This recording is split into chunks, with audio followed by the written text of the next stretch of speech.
Okay, and I think we're on the air. So hey everyone, it's Adam Farkas. Welcome back to day 2 of our 2020 Virtual Optometric Summit. Let me show you my face here. I am still alive.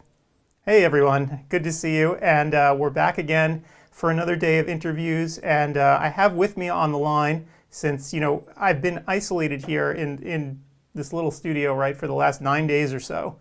And so having people on the line to help me and give us someone to talk to is at least give us a sense of normalcy at the conference. So I have on the line Paul Farkas and Steve Silberberg. How you doing, guys? Okay. I'm still at my Super Bowl party with 20 people, so I'm in a different environment than you. Steve, are you getting Adam's photo, or am I? Yes, there's a little delay between the sound that we get on the phone and the picture you see on the TV. Yeah, no, on the computer, so it'll be 10 seconds. Yeah, I saw him now. He's up. Okay. Good. Paul, you would think after all these years of doing this, you would understand the 20-second delay, or as I like to call it, the Gretchen Bailey delay, right? We don't want to, but yeah. No, it wasn't a 20-second delay. You weren't on at all, so now you're on. Okay. Okay, got it. Are your tech problems handled?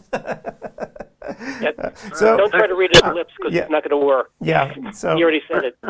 Yeah. So for everyone who's been watching this for the past day and now today as well, one thing that's really fascinating about the way we've been doing this is I have no production assistants here, obviously, right? Because we're in sort of isolation. So I've been handling all of the stuff by myself with everyone else remote, and it's kind of nice that so far, the systems work fairly well despite Paul's little stumbles. Everything's worked pretty well, so it's been going great. And today, actually, we have a bunch of interviews for you, both with folks from Zeiss and speakers at the conference. And guys, would you believe that we've had over 2,200 doctors sign up for this thing? That's a record. I mean, it's a testimony to people being bored. Yeah, I mean, there's and good content. And good content. Yeah, no. So the content right. has actually been great, and I want to put it up so everyone can see, what we're talking about here. So let me put it on up. So. Let me put on the schedule so I can just sort of show you what's going on today. So if you scroll down here, this was all yesterday's stuff, and you can see that there were a bunch of great lectures yesterday. And today, they actually added one overnight, so I'll show this to you guys as well. So a bunch of lectures today. We're talking about a lot about OCT today and also wide field imaging, so you can see macular OCT interpretation.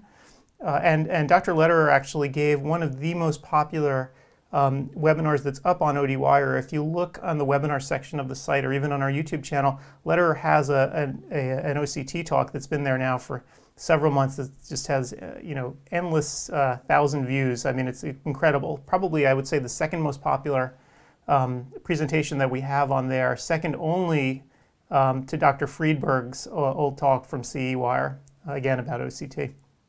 And incidentally, just so you know, the course is going on right now, and there's already several hundred people and more entering every second. Yeah, this course. It's a very popular topic, so I'd highly recommend it that you stop listening to me and you go into the room and start watching.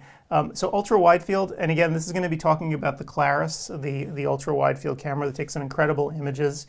That's going on right now, and how you can use it in detecting and diagnosing disease. Retinal reality, so again, this is a grand round style presentation, which is going to be fun, sort of quick cases, all about retinal imaging. This is a new one that was added, this anterior segment OCT, the final frontier, with Dr. Saenz. And Dr. Saenz we're going to be interviewing him at around 11:30 Eastern Time today. So we're going to be talking to him all about his lecture and how you can use anterior segment OCT in your practice. Because I guess, Steve, correct me if I'm wrong, when OCT first came out, most people were just looking at the retina. That was the big use? Yes, we did have a module to do anterior segment, but it was very low-tech, and you didn't get good images. Now, yes, the anterior segment is a big part of it, and we're using it every day for both even contact lens fits like keratoconus, scleral lenses, but assessment of the angle with glaucoma, and various other things. So now it's become part of daily practice. Right, and so Dr. Saenz is going to step us through that, and we'll actually get to talk to him and ask a bunch of questions as well. So, and then there's the OCT Retinal Bootcamp to just sort of to end things. And today, what we're also going to have here in the studio in terms of interviews, besides the some folks from Zeiss and Dr. Saenz will be here. I'm also hoping just to have some regulars from ODwire to come on. I invited Gretchen Bailey on. We'll see if she actually makes it. It's very unusual to do these shows now without having her here, right? I mean, she's been a good sidekick all along, and not having her here is it makes the experience very different for sure. So hopefully she'll come on. Yeah, out as well. I haven't heard her curse word in 2 days. we love Gretchen. you, Gretchen. Come on, you gotta come on in here. So, yeah, so that's about it from the show. One thing that I wanted to share with people, and we have our first interview actually with Austin from Zeiss in a few minutes, but one thing that I wanted to share with everyone, and I'll put it back up again, that really sort of drove this home and made it real. I think for a lot of people, what's happening in the country right now doesn't feel very real, depending on where you are. Obviously, out here on the West Coast, it's been very real for us for weeks, where we've been stuck inside. And now, of course, in New York, it's incredibly real. And I saw this morning. So this is the Javits Center, right? So if the world were normal right now, we would all be at Vision Expo East. And when I saw this, my heart just sank. If you want to see what's really going on out there, they've turned the Javits Center, where we all would be right now, into a hospital. And you can kind of see what it looks like. I mean, you can see, I'm looking at the area right now downstairs, really where the MedSci Pavilion would have been for Expo, and what you can see are a bunch of temporary hospital beds and hospital rooms. So, yeah, it is real, unfortunately. It's surreal. Yeah. It's not just real. Yeah. I mean, if you put this in a movie, you'd say, nah, we don't believe it. Yep. It's remarkable. Yeah. So again, for those of you in the parts of the country where this really hasn't hit yet, just be aware this is a real thing. And unfortunately, it looks like, if you're looking at the models, it is going to happen just about everywhere, more or less. Just the timing is very uneven. Just so you guys know, I'm in the crosshairs in northern New Jersey, basically a suburb of New York, and life has come to a halt. Nothing's open except for the getting food, getting gas, and going to the doctor if you could. And people are scared. Everybody's walking around with masks and washing their hands and wearing gloves to go out just for a simple little shopping. So people are doing what they're supposed to do, but the cases just keep on going up. And I know a lot of people that have it.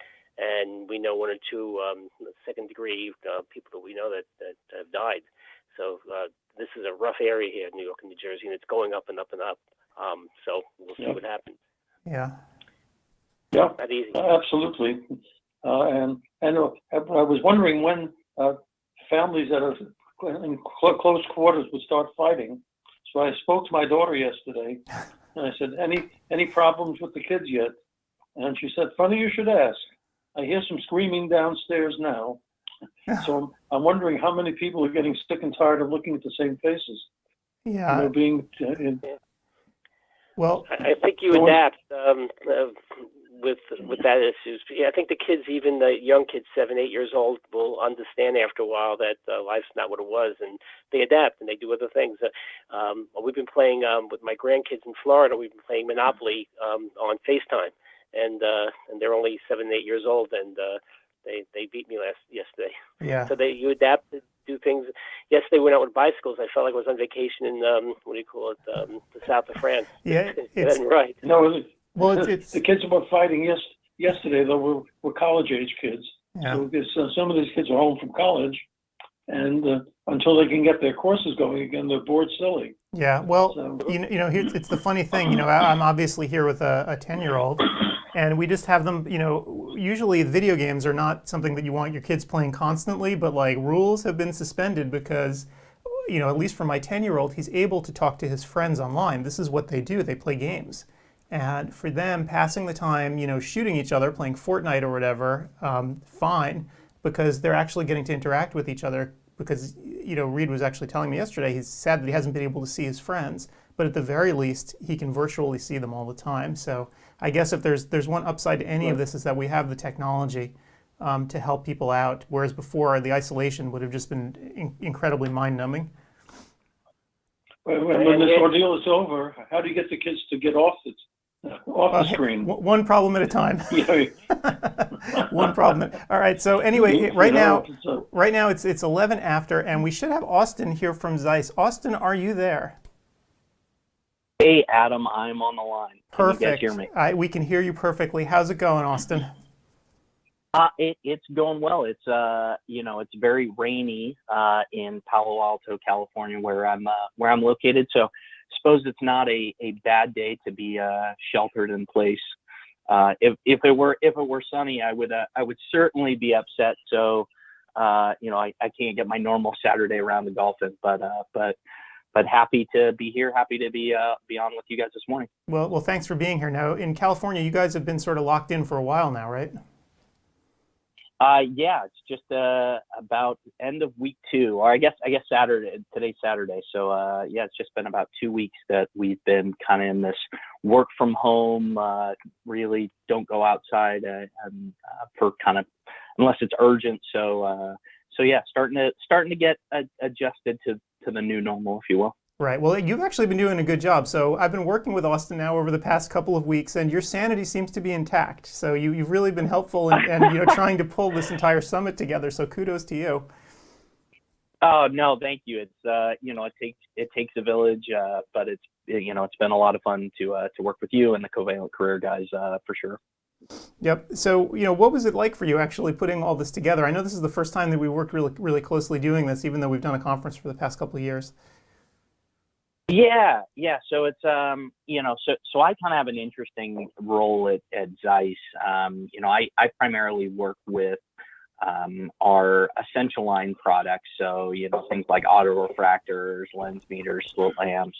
But I also do a number of products that kind of span our diagnostics portfolio, if you will, particularly for the U.S. market. And so, I get involved and work closely on a number of trade shows. And, I was doing a lot of work getting ready for Vision Expo East. And so, I was talking with a couple of colleagues yesterday, and, I had a chance to see you pull up the image from the Javits Center. It was 3 weeks ago yesterday that some of us were at SECO, just learning about the cancellation. So, it's kind of unbelievable to see how the world's changed in just a few weeks. But it's been fun. I've been able to work closely with you and with some of our speakers to really, try to pull together some of this content. It's really been a lot of fun. We've got a great, kind of support and leadership at Zeiss that, really just the emphasis has been, customer first, however we can be, a resource. I know Angela was on yesterday and shared some of those things. They're doing, from a company level, the resources that are available on the website for our customers. So, it's definitely been, it's been a crazy couple of weeks. Actually, it's been fun to kind of have this distraction almost, if you will, to really be focused in on this over the last few weeks. And the response that I think, you mentioned over 2,200 attendees. I think, when it hit 1,000, I was pretty excited, and, it's just continued to jump from there. So, it's really great to see that the optometric community is really, bought into, this conference and what we're trying to do, and really just, kind of set this, this opportunity for people to connect and, get education and really try to, maximize this time where, we can't do as much as we'd normally like to be doing. Right. And it's remarkable. You have about a whole bunch of overseas people. If you look at the list that signed up, there are a lot of overseas names there. So yeah, that's remarkable too. Yeah, no, absolutely. Yes, it's definitely become a global event. Zeiss, we've got 30,000 employees worldwide as a company, and so a lot of reach in a lot of different markets. And some of our partners, when they found out kind of what we were doing here in the U.S., wanted to be involved. And so really to be able to kind of connect and make this a global event has been something we're really excited about. And it's great that. Obviously for some people being able to dial in live right now is a little challenging because it might be, 1, 2 o'clock in the morning where they are. But, to have all this content on demand, to have it in a, opportunity where they can come in and digest it at their pace is, it's really been, it's really been something to see. Yep, absolutely. And so let's talk about something you guys are doing concretely. Angelo hit on it yesterday, and I'll pull it up on the screen for people to see. You guys are giving away these breath shields for the slit lamp, and I'm putting it up there on the screen so everyone can see what I'm talking about. How's that going? It's kind of unbelievable. So it started out, obviously China was really hit first by COVID-19, and so they kind of first got the ball rolling on this, and as the epidemic or pandemic has really kind of spread, everyone has really gravitated to this idea, and so it's kudos to our leadership that said, we want to make these available again. How can we be a resource to our customers? This is something practical we can do. So I believe they shipped over 5,000 globally already. We're continuing to ship more. We're processing demand by the day. One of the things that I want to emphasize about this as well is it's not just for Zeiss customers. If you have a slit lamp, doesn't matter if it's not one of ours. We want to support you, so check it out. We'd be happy to send you a couple. Provide some provide a very useful and needed item during these trying times. So they've been going out now to Europe, and now we're getting involved in the U.S. and Canada, and really just a lot of markets around the world. So I'm going to be interested to see when this is all said and done, how many we get out there. And again, these are they're nice shields, so people will be able to keep these in their practice for a long time. I think Matt Geller, when he was on yesterday, said that I don't think breast shields are going away anytime soon. They've been kind of seldomly used in the past, but I think they're going to be kind of a mainstay now. Just given kind of how the world has changed over the last few weeks. Absolutely. And I'm looking on the website right now. I'm scrolling for folks so they can see it. Is the fastest way to get one of these shields just to fill out the form that's on the website? Yes, that's the best way to do it. You go through that website. We'll get to all your contact information, and it'll go to our logistics teams who are help processing those. And like I said, we're getting them out as fast as we can. There's a little bit of a lead time to get them, but we're trying to crank them out as quick as possible. Again, to fill that need however we can. Right, and the installation looks super simple. I actually have it up on the screen as well, so people can look and see. This is not rocket science. It's very simple. It was actually, I'll be honest, it was one of my first questions when we were talking about this. I said, are these pretty easy to do? And they're, it's real simple. 10, 15 seconds, to really get them on. So, it's very, very simple. So don't hesitate if that would be holding you back. Excellent. And one of the things that we've been stressing here over the past day is that even though that everyone's in crisis right now and things are kind of grinding to a halt, this will end, right? This will be over. And the question is sort of, what do you want your practice to look like on the other side? How are you planning for what happens, 2 months down the road, 3 months down the road? And to that end, I know that we haven't spoken a lot about equipment or anything like that, but you guys have a new slit lamp out. Is that correct?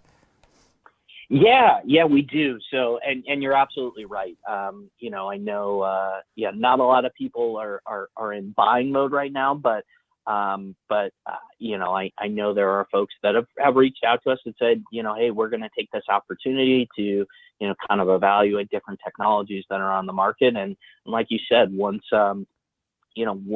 things start to get back to normal, and I'm doing a little air quotes on normal because I think, normal is going to be different for, I don't think anything will go exactly back to the way it was, but once we kind of get back into that normal, there's going to be a big ramp up, and, practices will continue to expand and to grow. And so our slit lamp, the SL800, which we launched actually at Vision Expo West. So it's been out for about 6 months or so. It's funny when we talk about, slit lamp innovation. There are certainly some doctors that, will kind of roll their eyes at you a little bit and think, slit lamp's been around for, over 100-something years. Can you really innovate on them much more? But the answer is yes. And Zeiss has been leading innovation for slit lamps for years, and we continue to kind of lead that innovation with the SL800. So with the SL800, there's really kind of three things that separate it from an innovation perspective. The first is the ergonomics that we've been able to improve on. So with that, there's kind of a couple dynamics. So we've added a motorized magnification changer to the system. So instead of having to reach up and manually adjust magnification, you can adjust with one finger while your hand's still on the joystick guiding the instrument. And so the other, kind of another element of the ergonomics is a quick action brake that's been built into the system. So instead of having to, manually move a knob or turn a knob to lock the device in place, you can lock the device with real, simplicity. So ultimately, this allows the doctor to, control the slit lamp with really just a single hand. So if they need to use the other hand to hold up an additional lens or adjust the patient or do whatever they need to do, they can really do that without, compromising their control of the slit lamp. So the ergonomics are definitely really cool. One of the other exciting things that we've been able to do is just around the general illumination. So typically with slit lamps, you've either got an integrated style where the light source is below the microscope, and that usually uses a halogen light bulb, or you have a tower style, which the SL800 is a tower style, and the light source actually sits above the microscope, and usually that includes an LED light bulb. So, and depending on kind of what you're doing with the patient, the type of light makes a big difference. So, halogen lights are really great if you're looking at the fundus. It provides, much more natural impression than an LED.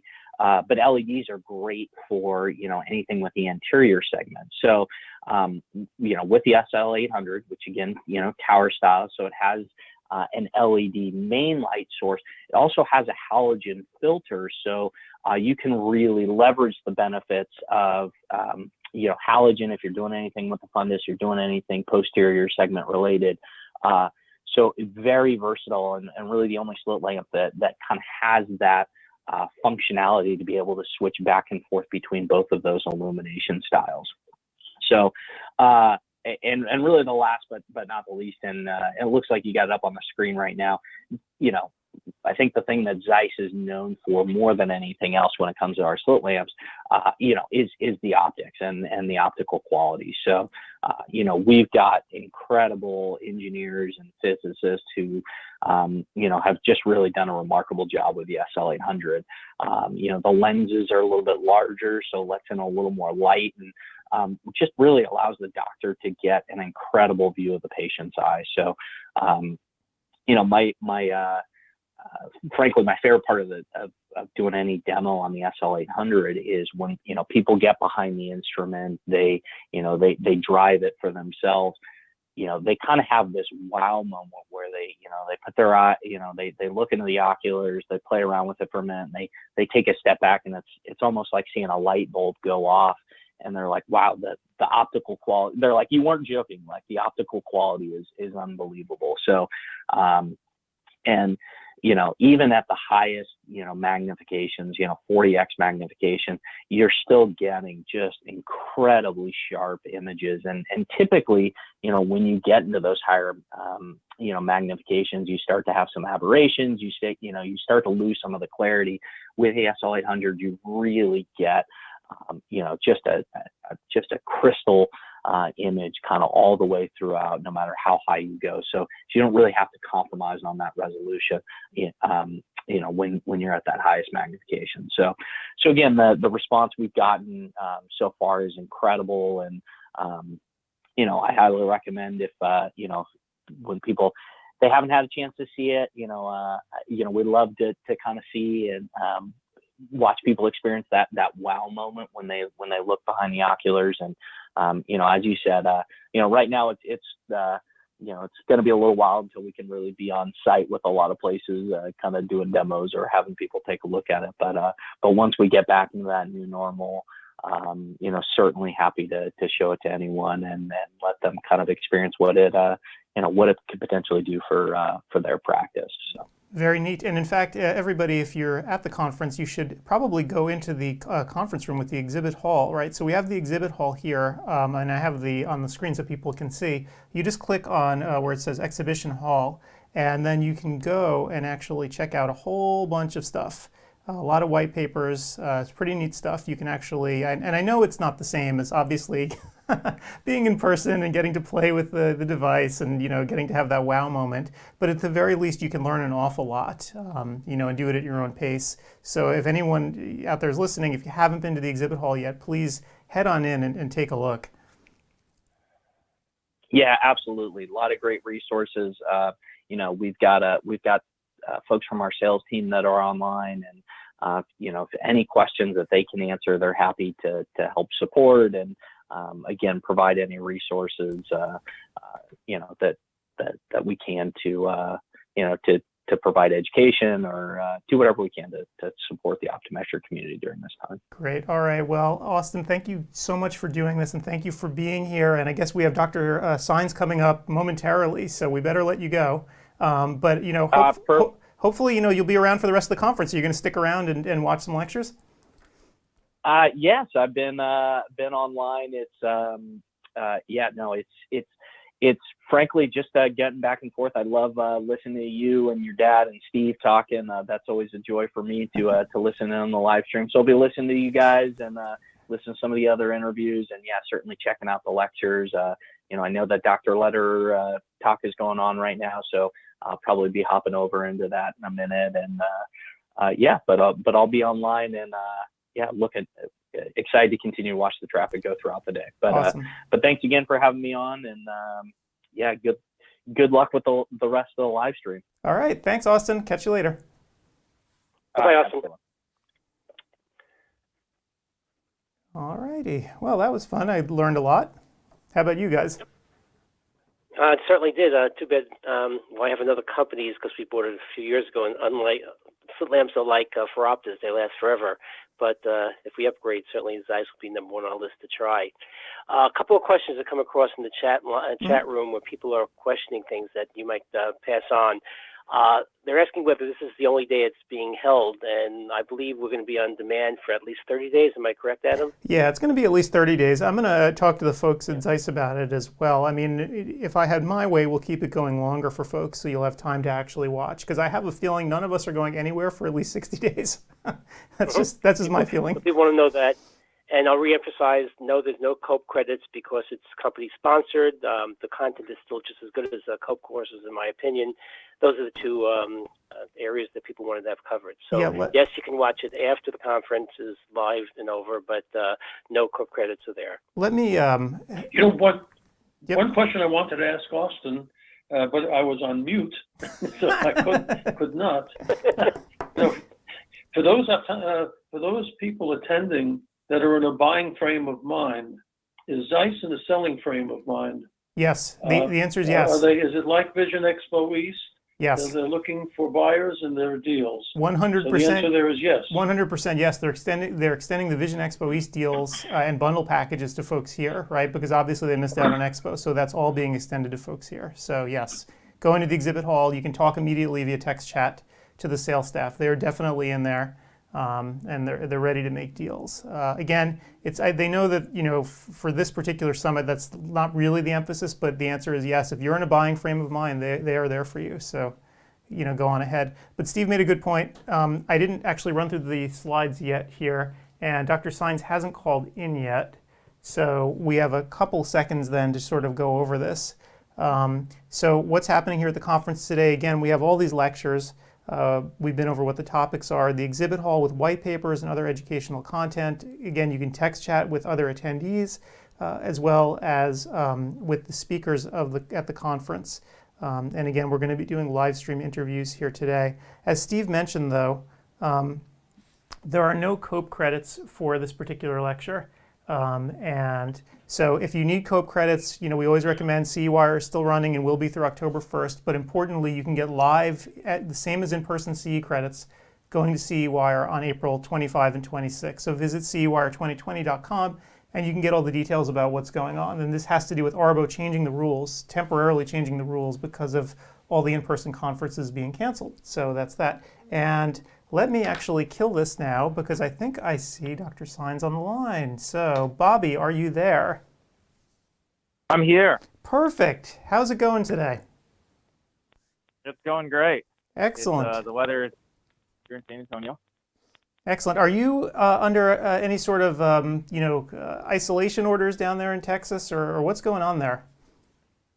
Yeah, I think it's kind of different depending on where you are in Texas. Right now in San Antonio, we kind of have one of those shelter in place. So most businesses, unless you're one of these essential businesses, you have to go to work. But everybody else is pretty much shutting down right now, which we were happy that they're doing this earlier in San Antonio.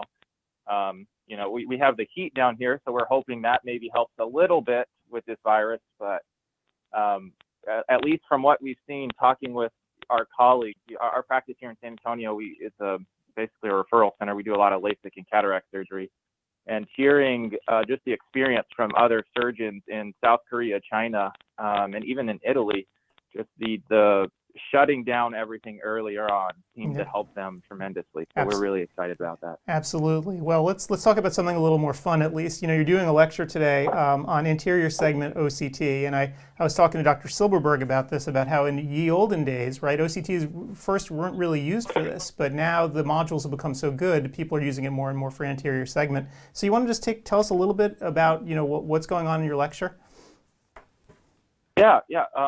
So the anterior segment OCT, we've got that here recently within the past year. We had the ability to do it with our older Cirrus model, but now that we have the newer model, just being able to do things like epithelial thickness mapping, that's one of the things that we're going to talk about. Anterior segment OCT can be used for many things, with regards to the cornea, looking at pachymetry, looking at epithelial thickness mapping, even conjunctival tumors, anterior chamber depth, narrow angles, and so it has a wide variety of functions.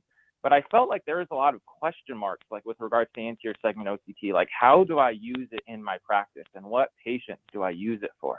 I feel like we have a really, firm grasp on glaucoma and MAC OCTs for ERMs or VMT or diabetes or AMD. And so the whole goal is to shed some light on how optometrists can use this in their clinical practice. And so kind of the three areas that we're going to be talking about, is with regards to keratoconus. I know many people use anterior segment OCT to look at vault over scleral lenses, but we're going to talk about the new feature on epithelial thickness mapping. We are really excited to get that. So we're going to talk about epithelial thickness mapping. We're going to talk about its use even within ICLs, pre and post-operatively. And then we're going to talk about narrow angles and just the use there as well. Right. You brought up the term ICL as well in the lecture. Do you want to just tell us what ICLs are, so for people who haven't experienced it yet? Yeah. ICL stands for implantable columnar lens. Some people call it implantable contact lens. ICL is a procedure, a surgical procedure that can be done to correct myopia and astigmatism, myopic astigmatism. So it's used for patients who are -3 all the way up to -20 with 4 diopters of astigmatism. So it's used for many patients who, aren't maybe LASIK candidates, for example, or maybe have too thin of corneas, or have some kind of goofy cornea that you're like, man, I don't think I want to do LASIK or PRK on. And so it's really nice because you can correct these like really high myopes, -13, -4, -4, -4. You can correct them with ICLs. And it has a lot of benefits, with regards to like being reversible. You're making a smaller incision on the cornea, so less dry eye. I think some people just like the fact that it's reversible, but a lot of people who are coming in and getting ICLs, it's because they've been told in the past, maybe they're not a candidate for SMILE, LASIK, or PRK. Right. And I have up on the screen here, just for people who are unfamiliar with the procedure, there are many sites where you can actually go and learn about it, telling people, why it's different. So cool. So now, as from an optometric perspective, pre-op and post-op, how are you actually using OCT to sort of follow this? Yeah, so, with ICL, usually before the patient, we do the surgery, we're doing pre-op measurements, we're doing the dilated exam to check to see what their true prescription is. These patients are minus 13 patients, right? So we're looking at their retina to make sure they don't have any retinal breaks. But then ICLs come in 4 different sizes. And so you can actually use the OCT to check to see if this patient's a candidate. You're going to be placing this lens, the ICL, sometimes called phaco-IOL. Sometimes people get confused, like, am I taking the lens out? And it's like, no, you're leaving the natural crystalline lens in, and you're just putting a lens in front of that's going to vault over it. And you can actually use the anterior segment OCT preoperatively to figure out what measurements you want to use to figure out the size of the ICL. And then you can use it post-operatively to look to make sure that the patient still has good angles, to make sure that the angles are open. And then you can also evaluate the vault of the ICL over the crystalline lens, just very much how you can evaluate the vault of the scleral lens over the cornea as well. Right, cool. So, most people, if they're using OCT for anterior segment today, are just using it to check angles. Anything else that people can, if they have one already or they're thinking about getting one, what else can they do? As far as angles go, I think there's more and more features that are coming out. I mean, I think traditionally you've always heard about like checking the angles and 30 degrees, the angle there, that's probably like a grade 3 angle. And I think that that's important. One of the studies that we'll mention in the presentation today just talks about, there was a referral center that looked at all their patients who were referred in for glaucoma, and 10% of them had an angle closure component to them. So I think right off the bat, looking at angles with the anterior segment OCT, now it makes it really easy with a scan that you can get with the Cirrus, is you can look at the angles and the anterior chamber depth. And the anterior chamber depth over multiple ethnicities, multiple studies, that's been like the biggest like go-to parameter other than looking at angles with anterior chamber depth. So you can get those in a matter of seconds. And so it's good just having those numbers and being able to follow patients. And then also in the presentation, we're going to talk about this, like now it's taking it to another level. You have things that are called the anterior opening distance and TISA. So that's AOD for anterior angle opening distance. And then you have TISA, which is the trabecular iris space area. And so there's different ways to look at the angle opening, whether it's a distance or it's an area. And you can really get really fancy with the way you're looking at the angle. And so there's just a bunch of numbers that are coming out with the anterior segment OCT.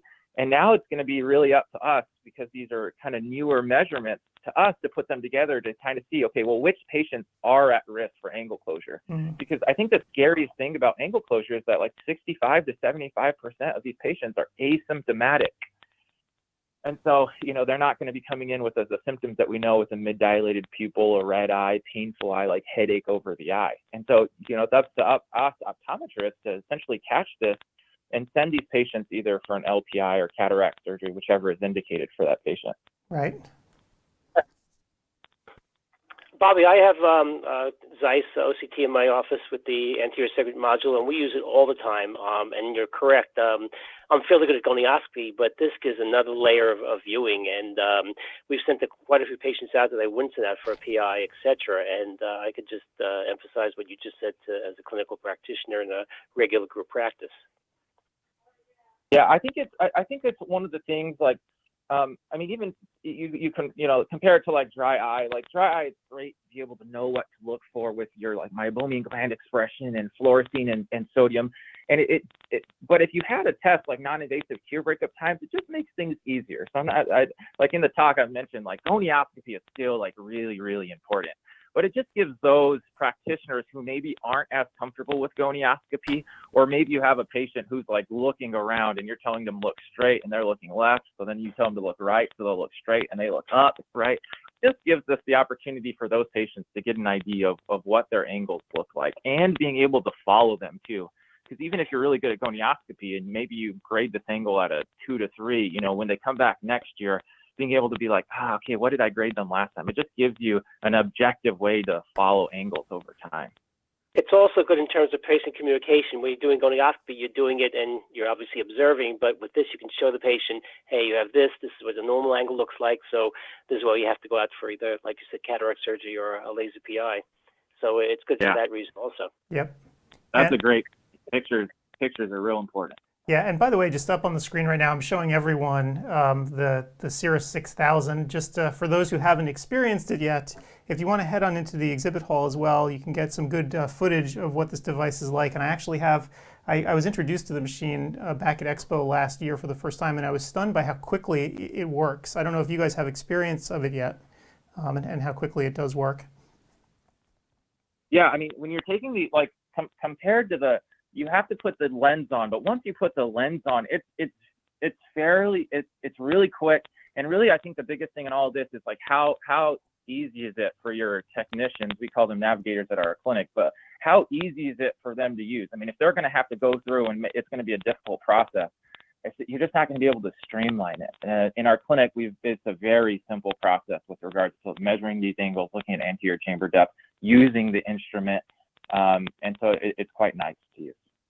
Cool. All right. So Bobby, do you have any sort of final bits of advice for anyone who that hasn't taken the plunge yet into doing this with OCT? Yeah, I think just the two things I would say maybe is, first off, is just know it's fairly simple to use anterior segment OCT in your practice. If you come into the presentation, we'll kind of show you, one of the things that we're going to talk about is epithelial thickness mapping, which is huge with regards to diagnosing early keratoconus. And really, what we're going to talk about is diagnosing keratoconus early is great, because if you can cross-link them early and, avoid them from getting sclerals, or, avoid them from having to go into specialty lenses, that's I think a big win if you can keep them in glasses or even in soft contact lenses and keep the quality of vision. Right now, actually, our resident is texting us because there's a patient that is coming in for an emergency and has scleral lenses left in them and has a central corneal ulcer with a hypopyon that needs to be cultured. And so I'm always about, like, how can we diagnose keratoconus early? And this gives you one other thing with regards to, you're going to definitely use topography or tomography, but it gives you another parameter to use to diagnose keratoconus early. So just be aware,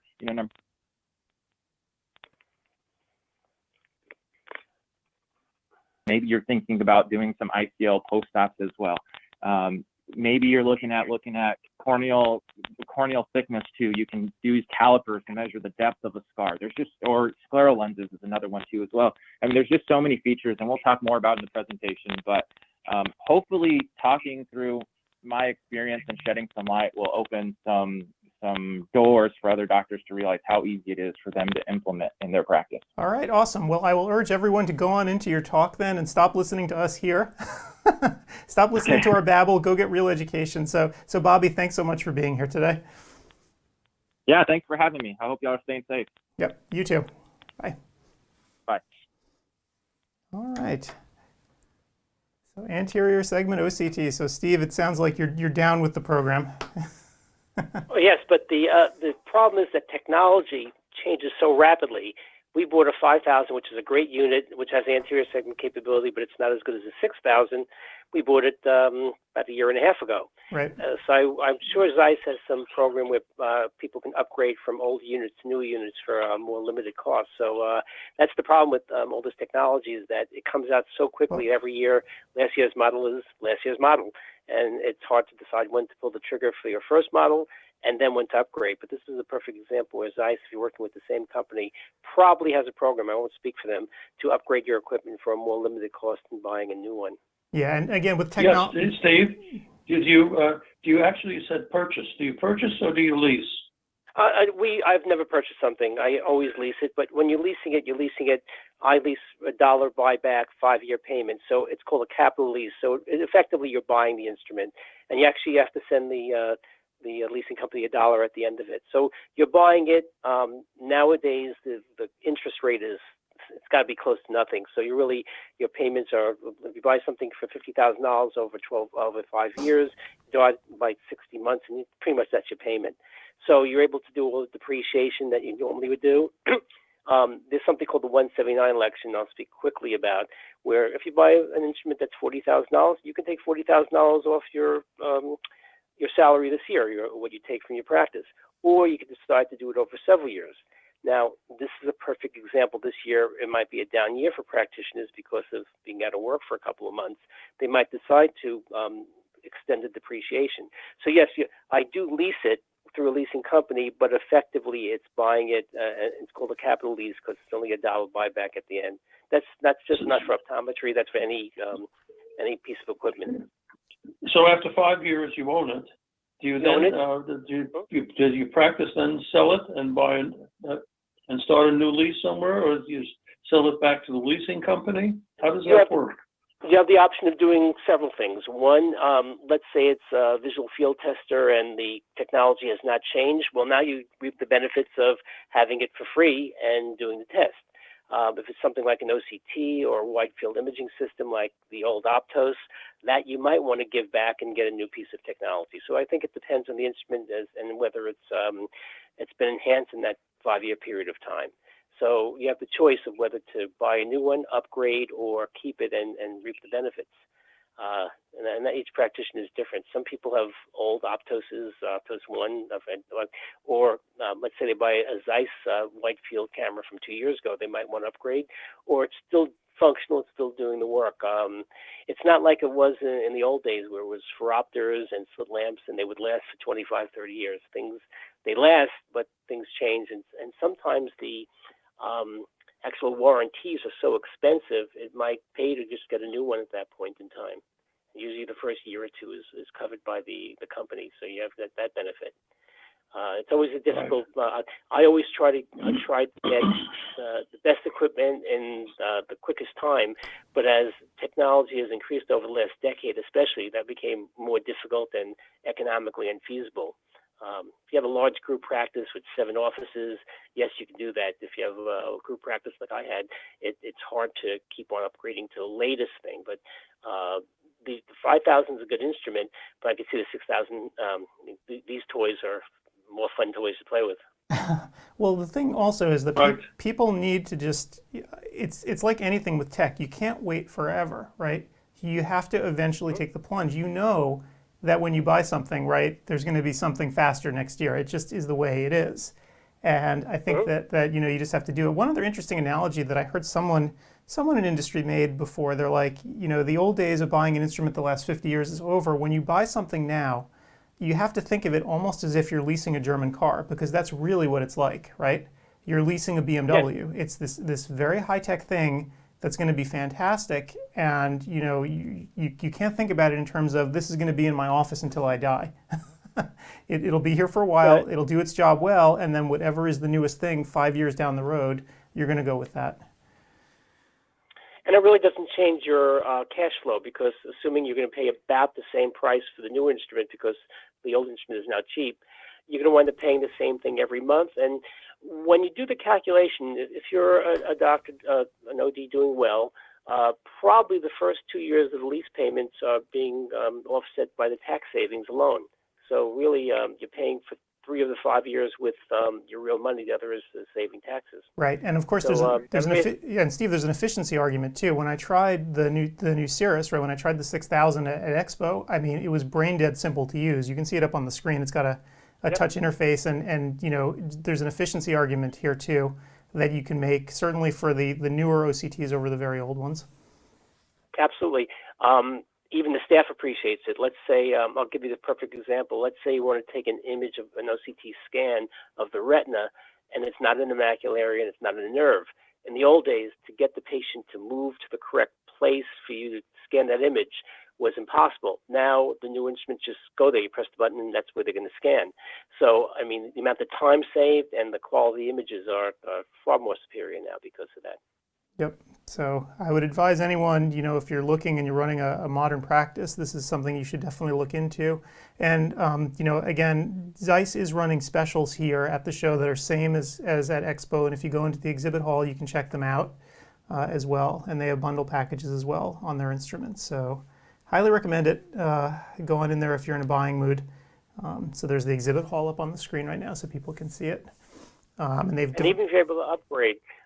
We had an old OCT from another company, and it was good. It served its purpose, but when we upgraded, it was so many advantages, and the cost difference was minimal, and they actually gave us a little credit for the older instrument at that point in time. So you don't just throw it away in the garbage. And it's hard to sell to another OD, but you might be able, or an MD, but you could probably get credit from the company. Zeiss was great in terms of the credit they gave us. Right. And Steve, you actually have experience with this now. What's the training like? Like when you get one of these new instruments, how does that work? Does your staff, is your staff initially a little bit uptight about it? How does it work? How do you get them up to speed? Well, they're used to us getting the latest, greatest equipment, so they know how we work, and I think they appreciate it, and they also like the toys. With Zeiss, it was great because they come in, they were there for 2 days, they made sure the staff knew how to do it. We have about 6 people that do pre-testing, and they were very comfortable at the end. And because the instrument was better than the old instrument, there's no problem. Also, if you need any support issues, they're fantastic. They'll take control of the device online and see what the problem is, if there's some alignment issue or a battery issue that we had, and it was fixed within, let's say, a minute and a half of calling them.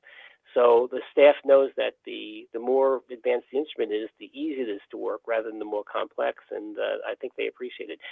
Their support is great. Some other companies' support is great also, but Zeiss was just superior in terms of how they oriented the staff. They were there for a full 2 days, and everybody had a chance to do more than several patients. And with the anterior segment module, the angle module, of course, the posterior segment, etc. So they felt very comfortable, and well, we didn't miss a heartbeat. And even the patients who were being tested during that 2-day period of time, they were thrilled that we were getting something newer, better, and quicker. Right. And you mentioned they were able to fix it in 2 minutes. So these things are all internet connected, right? So they can actually come in and look at it. Yes, they could come in and look at it. They can take control of the instrument. They could see what problem you have. And typically, it's a loose wire or something like that for a new instrument. And if they have to, we didn't have any problem. But if they had to, they'll be there the next day fixing it, and you'll have no downtime. Wow. If there's any reason, I know that they would have given us a loaner and taken the instrument back to the factory, but we didn't have an issue like that. Right. And in fact, we're going to have Ben Turley on the line at Zeiss, who's basically Mr. All Things OCT. He's going to tell us all about it, maybe give us a little more insight into the newest device as well and how it's different from the unit that you might have. I only got to play with it for a scant 5 minutes. I forgot where it was. I think it was Expo West, maybe, where they had the prototype. So I was using one of the very initial units that rolled out, and it was unbelievably fast. So now I'm curious to know what's going on with it now that it's out in the field. Cool. It's not only that, but it's also because of the way they work with the various EHR companies, it goes right into your office. You can manipulate the image at your patient's chair side and do anything that you want to actually analyze it, but also show the patient. While in the past, the older instruments didn't integrate, so it was you were getting a printout, which was just one hard copy. You couldn't manipulate some of the parameters. This was seamless, and day one they integrated into. We have one of the more popular EHR programs, but I think they do pretty much all the major ones in the optometric industry. And that's really an advantage to get everything in your room. Also to get into the patient's electronic records. So if you want to review it later on, even from home, you could do that and make some notes and complete the record when you couldn't do it in front of the patient because you simply didn't have enough time. Right. Cool. Right. And as far as insurance, it's covered by healthcare, I assume. Yes. There's some companies have a scanning mode, which is a wellness thing, and people are charged a click fee, and they do it that way. Zeiss does not do that. So you can do it on every patient, but you're not going to get paid unless they have a medical diagnosis that's part of their chief complaint. That's part of somebody else's lecture. But if you're doing it, let's say, on known glaucoma patients or somebody that's had LASIK surgery or somebody that has +5 prescription that you anticipate a narrow angle, that should be covered by insurance with the right medical coding diagnosis. Right. So it is covered, but you need the medical diagnosis, and as most of the gurus in coding and billing will tell you, part of your chief complaint has to include that diagnosis or what's leading up to it. Let's say, for example, somebody has narrow angles. If they have a complaint of headaches or blurred vision at night or something like that, that will lead you to the diagnosis of narrow angle or narrow angle attack if it's very bad, or chronically narrow angle. And then the instrument's covered for that, as well as any other tests you might want to do, like gonioscopy, field testing, digital and posterior segment imaging. So you can't do it on everybody and bill for it for that reason, unlike the examination, the offices. But for people who have a particular diagnosis that you suspect and you want to rule out, or you know that they have that in the past. Yep. So any glaucoma patient, for example, that comes back for their routine follow-up can be tested, and also you can bill out for it. Absolutely. And there's some standards that Medicare does. I believe you're allowed to do 2 OCT scans a year, but if somebody has glaucoma and you can justify that it's serious and it's progressing, you could do it every day if you wanted to, and they'll cover it, but you better be able to justify that. As you might know, there's some quirks with scanning the OCT of the nerve and taking pictures of the nerve. You could do them the same day, but you only get paid for one of them through CME. But the strategy would be, let's say you're following a glaucoma patient, to do the OTC scan on the day that you're not doing the photos of the optic nerve. So there's various ways that you can do things professionally, the correct way in terms of the standards of care, and also get paid your maximum amount. And this is not my lecture, but other people's that are much more knowledgeable than myself. Right. If you do, and basically, the pay is equal whether you're an optometrist or an ophthalmologist? That's correct. Yeah, it's Medicare payments, and it does vary by region. A more expensive region like the Northeast that I'm in will get paid more than if somebody's in Butte, Montana. But that's just the normal thing for CME. Very interesting. If you bill the photo of the optic nerve with the scan of the optic nerve for a glaucoma patient, they'll always on the same day. If you make that mistake, they're not dumb. They'll always default to the lower amount of the test, and OCT pays less than a retinal photo of the optic nerve. So if you build both on the same day, they'll build the OCT of the nerve. They'll pay for the OCT of the nerve and discard the other one as superfluous on the same day. So a little bit interesting game that you have to pay. It's not really a game. It's just the rules you have to follow and do the rules properly, and the patient will get the best care and you'll get the best remuneration. Right. So guys, why don't we, since we have a little bit of time here, it's 9 o'clock, why don't I run through, again, what's happening at the show. So welcome everyone. If you're here listening to us, you might want to abandon us and go into the conference itself, because there's a lot of really great lectures going on at the summit. So again, 10 hours of lectures going on, an exhibit hall with white papers and other educational content. There's interactivity. The folks from Zeiss are there. You can interact with other conference goers inside there as well. And again, we're going to be doing these interviews here today. Just a quick reminder that there's no COPE credit for the lectures that are given at the summit. And maybe I can explain why, because people always ask. So let me explain to you how it works. So are you guys ready for an explanation? I don't want to bore people to death. I don't want to bore people to death about this, but since we live it every day, people ask questions all the time, and it can be confusing if you're not constantly living it. Okay. So ARBO, right, the organization behind COPE, sets standards for continuing education. The idea behind continuing education, remember, it's not for the benefit of the doctors, right? Continuing education is there to protect the public. That's its ultimate goal. And ARBO has that in mind when they set COPE's rules.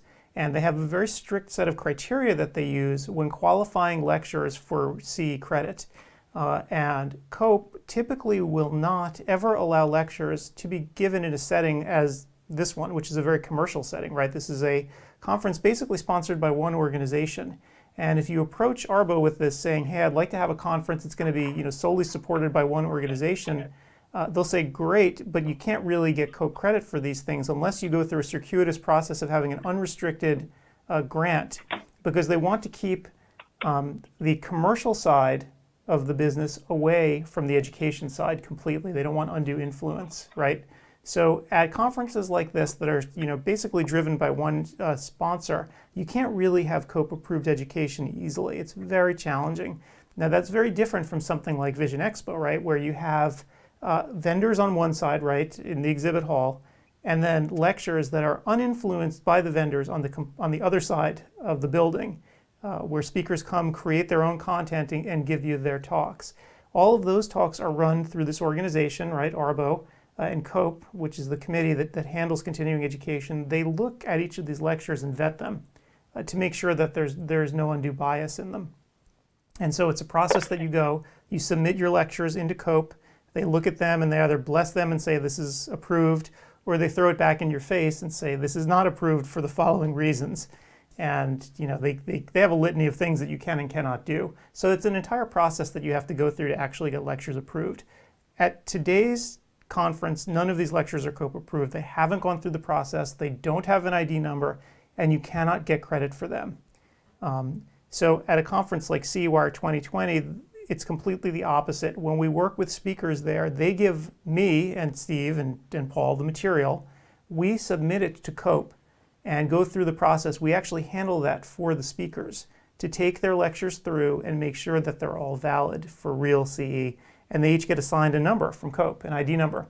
And that's what gets on your transcript when you take a course through CEwire or any other real CE conference.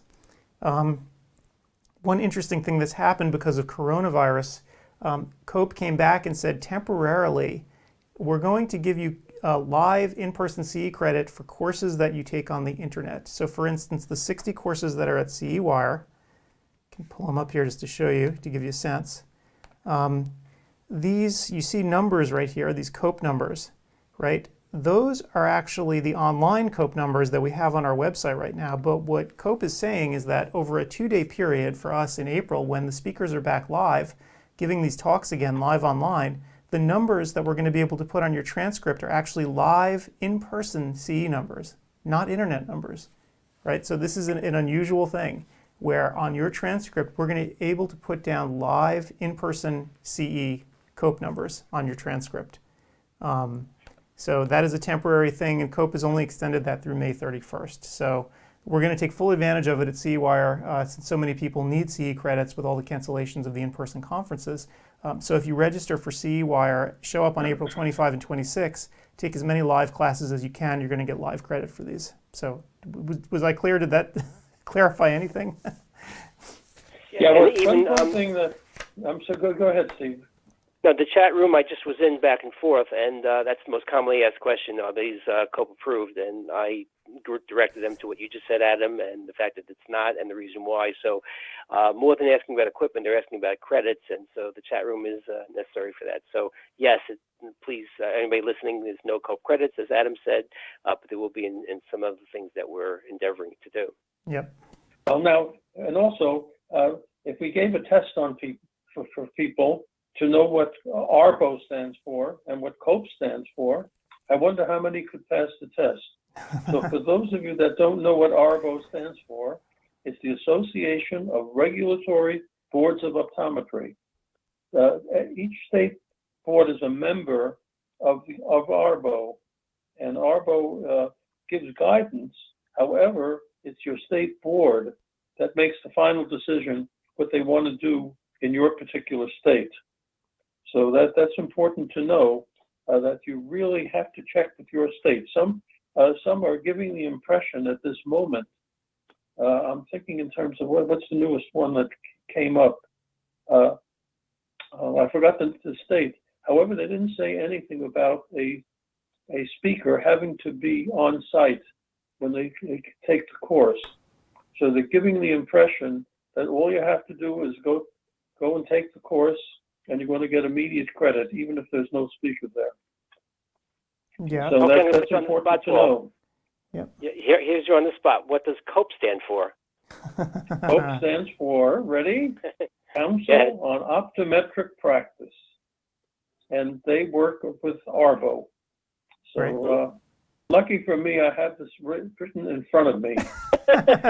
And we just stepped in it, and you just moved me away. So I'm going to actually Very good. and I'll throw a wrench in. By the way, you mentioned the different states are different. That's true, and some of them are giving conflicting advice. So for instance, New Hampshire, as I heard from someone yesterday, obviously everyone emails me, right? Because we have, at CEwire, we've had like 12,000 people take these courses. So whenever anyone has a question, they email me. So I'm getting buried. But one interesting thing was they said they went to their state board in New Hampshire and said, we're not going to honor anything online unless there's a test at the end, right? Now, CEwire does have tests at the end of all of our courses for now, but on those 2 days in April, the tests are going to be optional.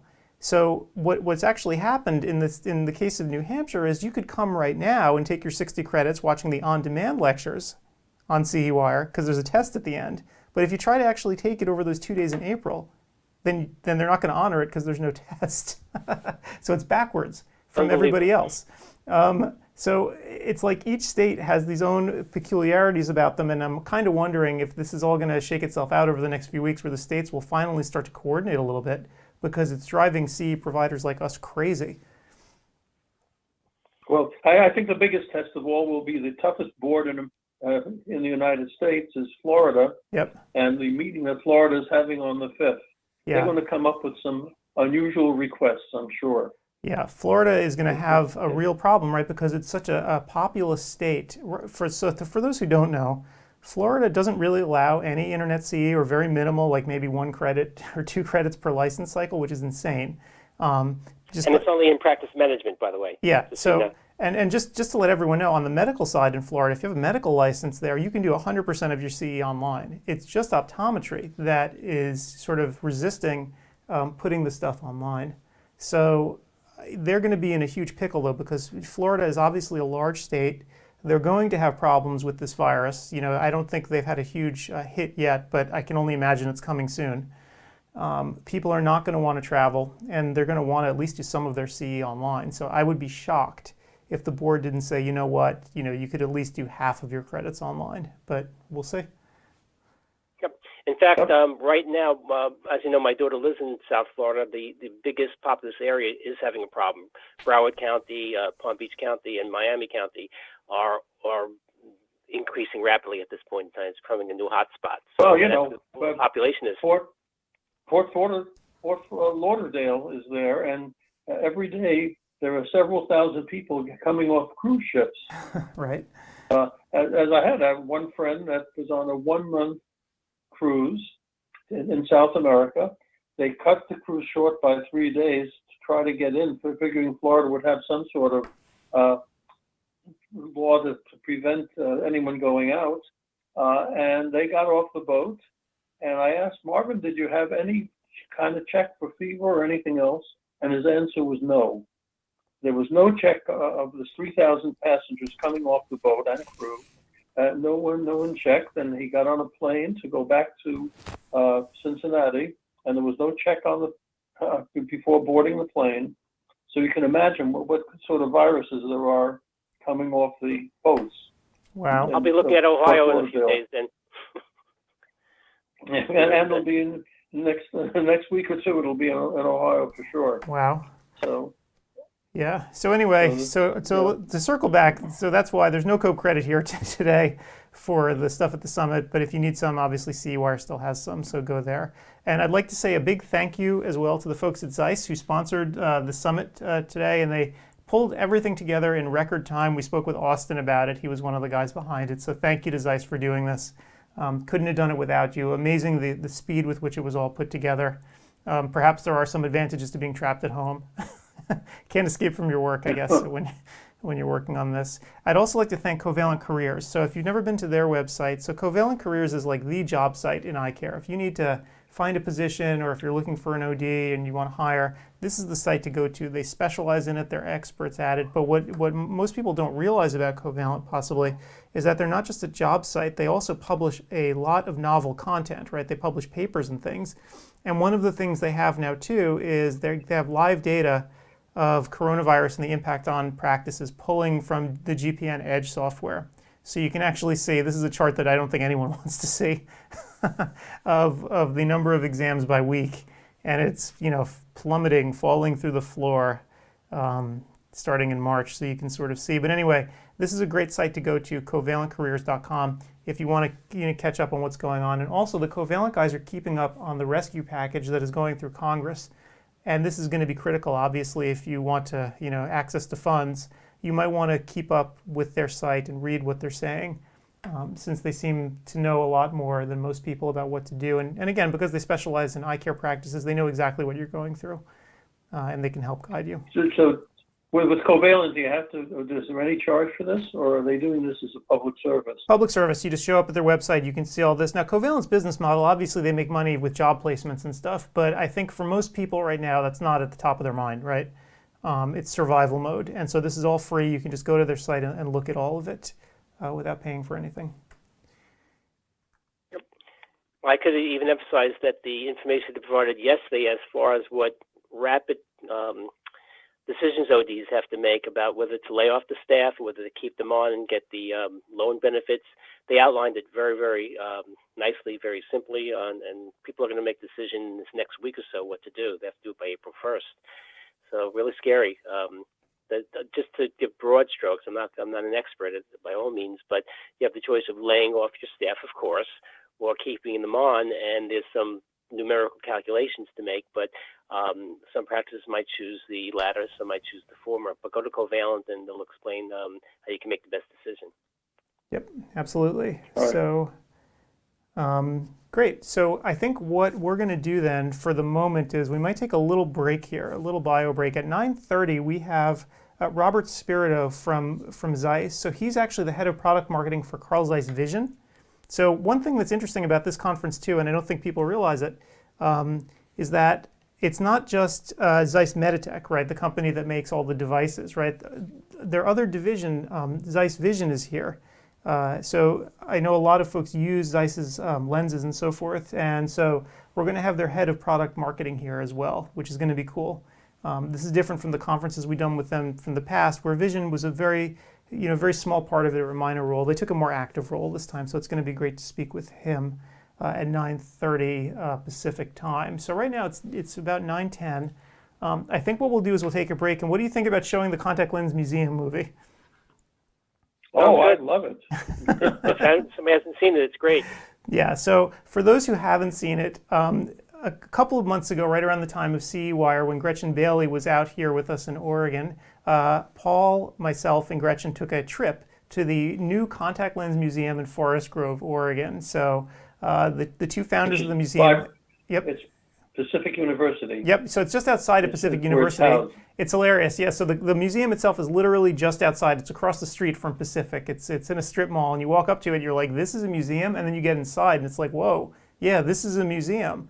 The curators have collected basically the entire history of contact lenses in one space, starting from the very beginning, all the way up to modern times. So it's fascinating. So we got to take a sort of a detailed look at the museum. So that's what this movie is all about. So I hope you enjoy it. And we'll be back in about 15 minutes with our next interview. So let me get this rolling. Yeah, and go get lunch. Bye, guys.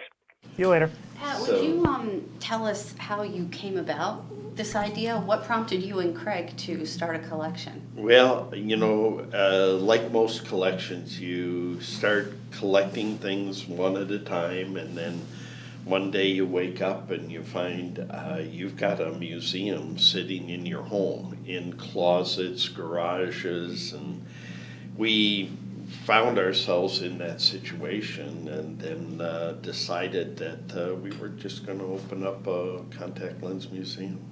How long did it take you to curate the collection in here? A long time, and that's an ongoing endeavor.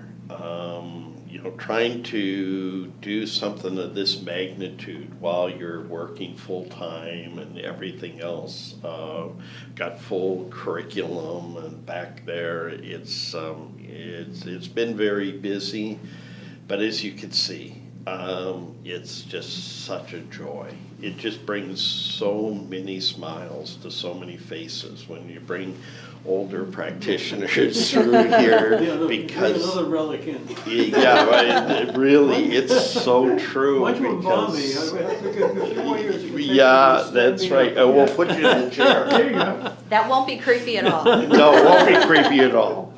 But no, you're so right. It's just so many memories then come back to all of us that were touched by contact lenses. It's when you think about how contact lenses have changed so many people's lives and changed their lives. All those keratoconus patients, irregular cornea patients. It's humbling, to be a part of having this history. So we felt that, One of the younger patients, where do you get your lenses? You're 9 years old? 9 years old, yeah. So Yeah. You're probably one of the younger contact lens wearers. Yeah, they're in so many millions of people's lives have been changed so much with these. Now, if practitioners have anything lying around their basements or garages or the Oh. back room of their practices, would you be interested in hearing from them? Yes, we'd be very interested. That's where we pick up a lot of these relics. Every practitioner, literally everyone out there, has one or two items that have been given to them by an elderly patient, or they took over a practice that had been established back in the 30s or 40s, and somewhere in their archives are these treasures, that they've not known what to do with them. They hold on to them because they don't take up a lot of space, but they don't know they know they can't throw it out. Right, of course not. But they're looking for a place to send it. This is the place. This is the place to send it. So there, it can be archived, taken care of properly. Craig and I have spent, hours and hours learning about curating an optical museum like this. There's a lot that goes into it. We had to then apply for a nonprofit organization, a 501c3 with the government. We got that, so we're official. So not only are you accepting items to be displayed here, you're accepting financial contributions to support the museum. Yeah, very much so. This has been totally funded through gifts and so on, and by Craig and myself. That's a good charity for next year. That is, it really is. It's a lovely charity for individuals in the eye care profession that want to see, the history of contact lenses preserved. So you can see here we encourage donations, and so we love it. When people can, when they win the lottery, send us some of that, and so we have fun.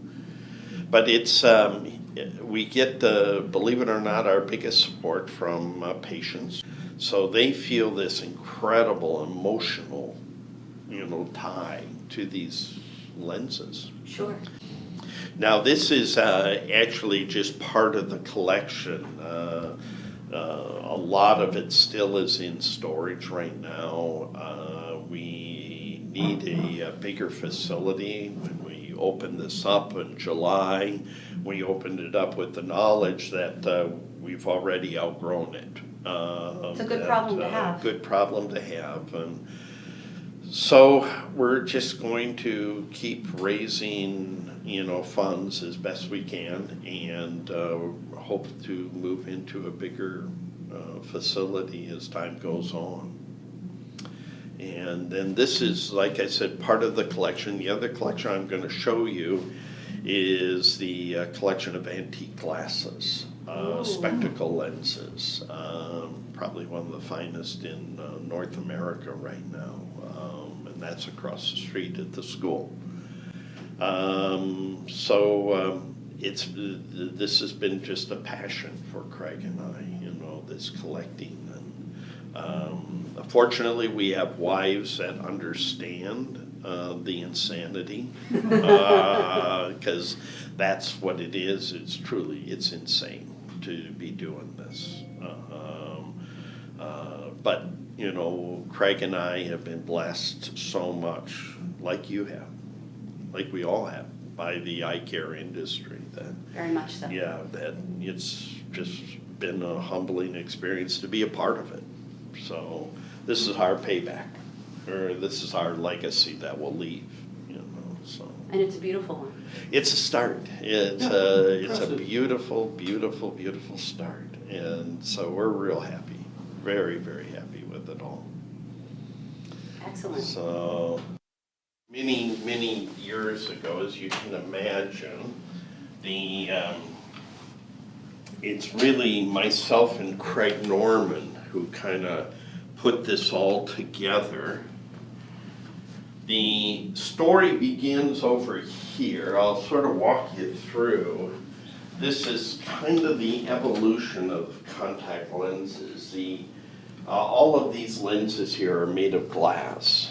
And so these were the earliest contact lenses in Germany and Zeiss. So they were the three making glass scleral lenses at the time. When did Ober come in? Obrick came in the 1940s. How do you know that name? I used to live with him. No.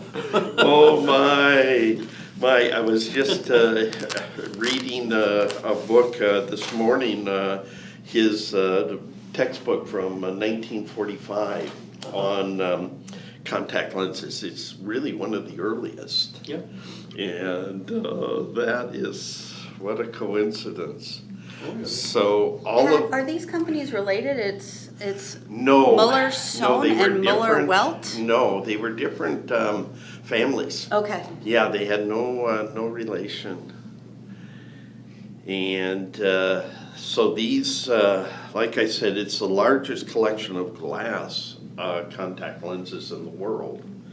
So it's they're hard to find, very rare, wonderful to feel because they're incredibly heavy. Can I touch one? Yeah, as a matter of fact, you can touch the one that is yours.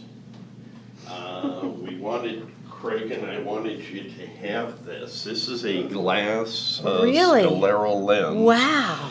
And it's all the contributions you've made to the industry. You deserve that. Oh, you are so kind. Thank you. Yeah, it's Look at this it's thing. kind of neat to have. You can see kind of how rough the optics were. Very rough. And, but, you know, they got better with time. That's a real early one. Would you like What to see? year? This would have been probably early 1900s, so between 1900 and 1910. But you could feel how smooth Yeah. the glass The workmanship was wonderful. But, yeah, it's, that's definitely one we wanted you to have. That's very nice. Yeah, thank you. Yeah. This would be a real challenge to apply and to remove. Yeah, it really is because of the size. These were about 22 to 24 millimeters in diameter, so they were pretty big. And then I see that they're fenestrated as Some well. of them were, and that's kind of unique, the number of them that were fenestrated. You can imagine drilling a hole in glass can be a little bit challenging. A lot of breakage. Yeah, but I'm always surprised when I'm going through the lenses, the number of them that have actually been fenestrated. And that would have been a challenge as well, not only drilling the hole, but making sure that the edges are smooth enough. Oh, Because yes. that would have been quite painful had you applied a fenestrated Yeah. lens that wasn't smooth. But then you look at these Zeiss lenses, the optics are absolutely perfect and they're incredibly thin. And I always wonder how many of those broke in the eye. You know, it wouldn't take much trauma That would have been to a really shatter big problem. those, yeah. But that was unique of the Zeiss lenses at the time. They were incredibly thin. Do you know who made this one, the one that you gave me? That one, yes, I do. That one was from the Mueller-Weld company. Wow. Yeah, that one. Look from at these. there. And then So those are the molds right there? Those are the molds. So that is and let brass, me, let and me then- take you through how. Let's looks like a say shell. it's 1920, and I'm going to fit you with a contact lens. It would all begin over here.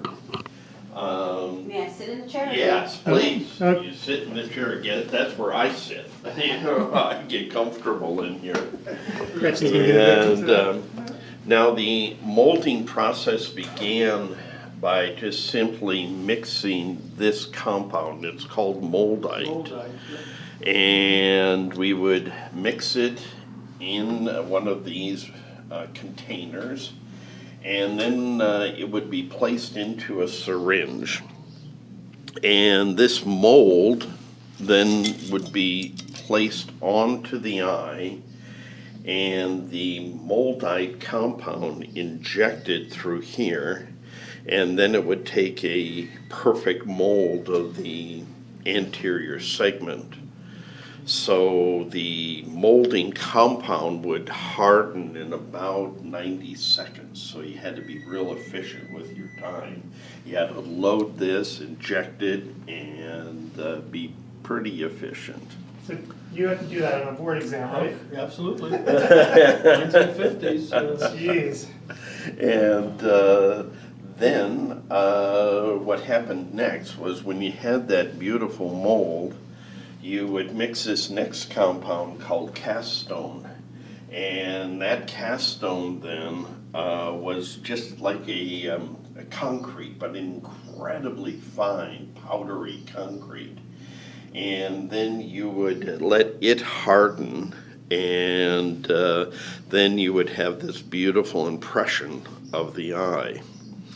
Now, back in the day, before World War II, a second mold would have to be made of brass. And the reason for that is that when the lens was actually turned into a contact lens, it was made of glass, and the glass would just simply, the heat of the glass would destroy the moldite, so it had to be turned into a brass mold.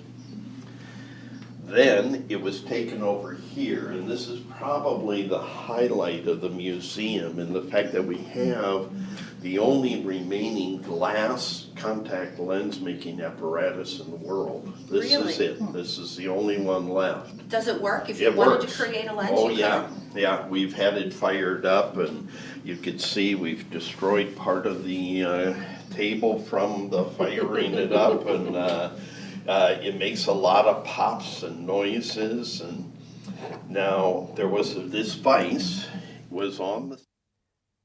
Okay, everyone, and we're back here at the live stream. Adam Farkas here with you, and hopefully we'll have our guest coming in here soon, and Steve and Paul will come back as well. It's almost 9:30 Pacific time, 12:30 Eastern. Before we move on to our next interviewee, why don't I first run through really quickly what's going on at the conference right now, so everyone can get a good sense of what's happening, outside of our little live stream here. So. Again, at the summit today, we have 10 hours of education total, both live and on demand. So if you missed the lectures from yesterday, feel free to come back at any time, log in, and you can watch the talks that we had going yesterday. And there's also an exhibit hall that is going on with white papers and other educational content, so definitely check it out. The folks at Zeiss are also standing by. If you have questions about any of the instruments, come on in and talk to them. They're all there waiting to talk to you. There's also a chat room inside the conference, a general one where you can speak to other attendees, so feel free. And check that out. The degree of interactivity that we've had here today has been fantastic. People are all talking to each other. I think there's definitely sort of a hunger to reach out and talk to people, because if you're like me out here in Oregon, I've been trapped in the house now for well over a week. So it's just nice to hear from other people. Again, for the lectures going on today, there's no COPE credit for any of the lectures, and I went through a good explanation of why that is earlier in the live stream. If you need credits, again, CEwire is still up and open, so feel free to check that out, CEwire2020.com. Also, thank you, Zeiss, for sponsoring CEwire as well. So go check that out. And again, thank you to Zeiss for sponsoring the conference today. It's amazing the speed with which we were able to pull everything together. Their cooperation was incredible and their support was incredible. So thank you to Zeiss. And thank you to Covalent Careers as well, who actually helped produce a lot of the content that you're watching today at the conference. So kudos to them for getting it together so quickly. And I'm really just amazed with the turnaround. And with that said, why don't I turn this on off and get back going. So we have another interviewee coming up, and I don't know if Steve and Paul, are you still here? Yes, I am. Okay. I'm swallowing my last bit of sandwich. Okay, cool. Okay, I'm good. Excellent. And so why don't we get going here and see if our guest is here. Robert, are you here?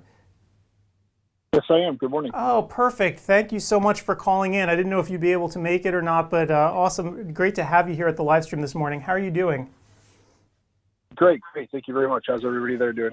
We're doing well. We've had a really fun morning actually here, just spying on the classes and talking to folks. It's been really great. So you're in California, right? Yes. Yeah, down in the San Diego area. Yeah. So you unfortunately, I guess, have been locked away for a little bit of time too, right? Yeah, we're on the end of week 2. Week 1 officially from as far as the governor asked us for shelter in place, but definitely week 2 we've been staying home, trying to do our part for social distancing. Right. How's it been going? Are you going crazy yet, or are you hanging in there? No, it's not too bad. Trying to stay distracted. Getting a lot of work done. It's amazing. People think that working from home is somehow easier, but for many of us, actually, our workload seems to increase, which is fine because it keeps us distracted. And then, luckily, as long as the internet holds out, I think everybody in the house will be happy for the time being. But if the internet goes down, we might have some problems. Oh my gosh, if the internet goes down, I could picture blood in the streets and fires and riots and stuff. Yeah, I don't know what we would do without it. It's amazing how reliant we've become on it in such a short period of time. Yes, it is amazing. Because if you think back to when we were younger, when we were kids, the whole notion of just staying in the house the whole time would have driven us crazy. But now, I look at my kids; they'll go off in a corner and they'll stare at their phone. All day, looking at and not even watching, traditional television. They're watching YouTube or, memes or TikTok or something, Right. But it is amazing how different things are from when we were kids. It is totally different. And by the way, before we talk about what we were supposed to talk about today, which is, vision and stuff, I want to say that I am extremely jealous because I saw you in an online video. See, I do it too. You got to talk to a man who walked on the moon. Is that correct? I did. I spoke with Charlie Duke, who was he has the notoriety of being the youngest man to have walked on the moon. He was a part of the Apollo 16 mission. So that was quite a thrill for me. I was. It's one of the few times, like I give presentations in front of people, and I stand. I typically can do very well speaking off the cuff, but that night I had note cards because I was fanboying or geeking out a bit because a lifelong NASA fan, and to get to meet him and speak with him and talk about his experience. Not only on the moon, but all the training and getting to speak with him even off stage, him and his wife. It was an incredible experience. Wow. Yeah, It's I don't. So I mean, sorry, go ahead. I don't think I would. I wouldn't even know what to say. I wouldn't be able to open my mouth. I mean, it's just crazy to think. This is one of the few people who have ever walked on the moon, and fewer each day. Unfortunately, right, as they're all passing away. That must have been an incredible experience. Yeah, because I believe, unfortunately, I believe there's only 4 men who actually walked on the moon. There's others who were part of the Apollo program, but only 4 who had actually walked on the moon that are still alive. So yeah, definitely a great honor, to get to talk to him and to share that experience with him. And also this was during Vision Expo East last year.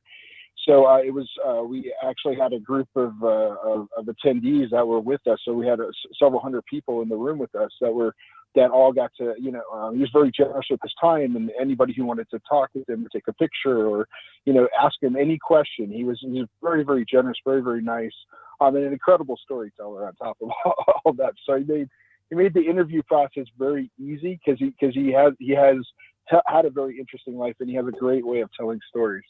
Wow, that is awesome. Well, good for you. I mean, it's something you're never going to forget, I'm sure. Absolutely not. And my family's like, yeah, we know. You talked to a guy who walked on the moon. And I'm like, no, you don't understand. Wow. And I actually from I give my parents a hard time because they have pictures of my brother and I and my kids, but included in that set of pictures is a signed photo from Charlie Duke, right along with the grandkids. So my father and my mom are fans too. So it's definitely a family trait.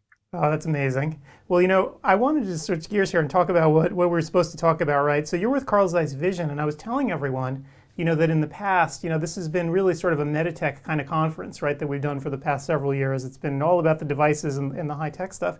And I'm so happy to have sort of Vision coming in and participating more. So thank you so much for being here today. Yeah, no, thank you very much for having us. Yeah, we saw that we've seen the conferences in the past, and we're excited about the opportunity to get to participate more fully this time. So this is great. Yep. And so, there's been an evolution, I think. You're mentioning your kids off in the corner with their phones, right? So there's definitely been an evolution in the way people are using their eyes and looking at things. What are you seeing on sort of the vision side of things? How has the lens business evolved? Yeah, so that's really key to it is, we all share this common connected on the move lifestyle now. So if you think about, 12 or 13 years ago, when the iPhone was first invented, I don't think any of us really knew how much smartphones and that technology would change our lives. And so what it has done is, we're no longer tethered, if you will, to a desk or to a laptop, because we can take everything in the palm of our hand, which is great, but also with the advent of so many new apps, it's putting new stresses on our eyes because we're doing things on the move that more than just, communication, right? So we're not just checking text or checking emails. Like I share with people when I talk about this change, this evolution that, I recently, like 6 months ago, I refinanced my home completely on my phone without ever talking to a single person through an app, which is a crazy thought. When you think about such a, an important life investment, that you're able to do that directly off of your phone. And so that's really what we've seen is that it's not so much purely about digital eye strain, but it's this new thing about being on the move. So if you look up from your phone for a moment and you look around as people are walking around, everybody has their head down looking at the phone, and what they're doing, what we are all doing as we're walking down the street is we're looking up and we're using parts of our lenses that were never designed for that. So traditional, if you think about a traditional progressive lens, for example, there's parts of the periphery that are not optimized, traditionally not optimized for viewing, out of that part, because there's usually a channel or this hourglass center that we've talked about, and so because of that, it's putting more stress on our eyes, because people are they're really looking at the device and they're looking up and to the left or down and then up and to the right. So looking out into the corners of the lenses, and that adds this extra stress to their eye, to your eyes throughout the day. So we've really had to, as we've been examining this and looking at that, we had to really change our core design philosophy and just radically change it to allow for this, to make it more comfortable for the way we are really using our eyes today. So that's actually what we've been studying and looking at, and we actually have a new portfolio that we launched earlier this year to address that, because to make it more comfortable in these peripheral zones. And then also, taking into consideration how our eyes change with age in addition to this changing lifestyle. Because the other thing that's interesting about this is it's not, a lot of times when we think about technology, or I mentioned my kids earlier, really people age 55 and over represent the largest penetration of new smartphone devices that are being sold. So this is not just a specific age group, or if you want to, people like to talk about the millennials, but this is really, it has no bounds. It's 20 to 60 plus, right? Age 20 to 60 plus. Right.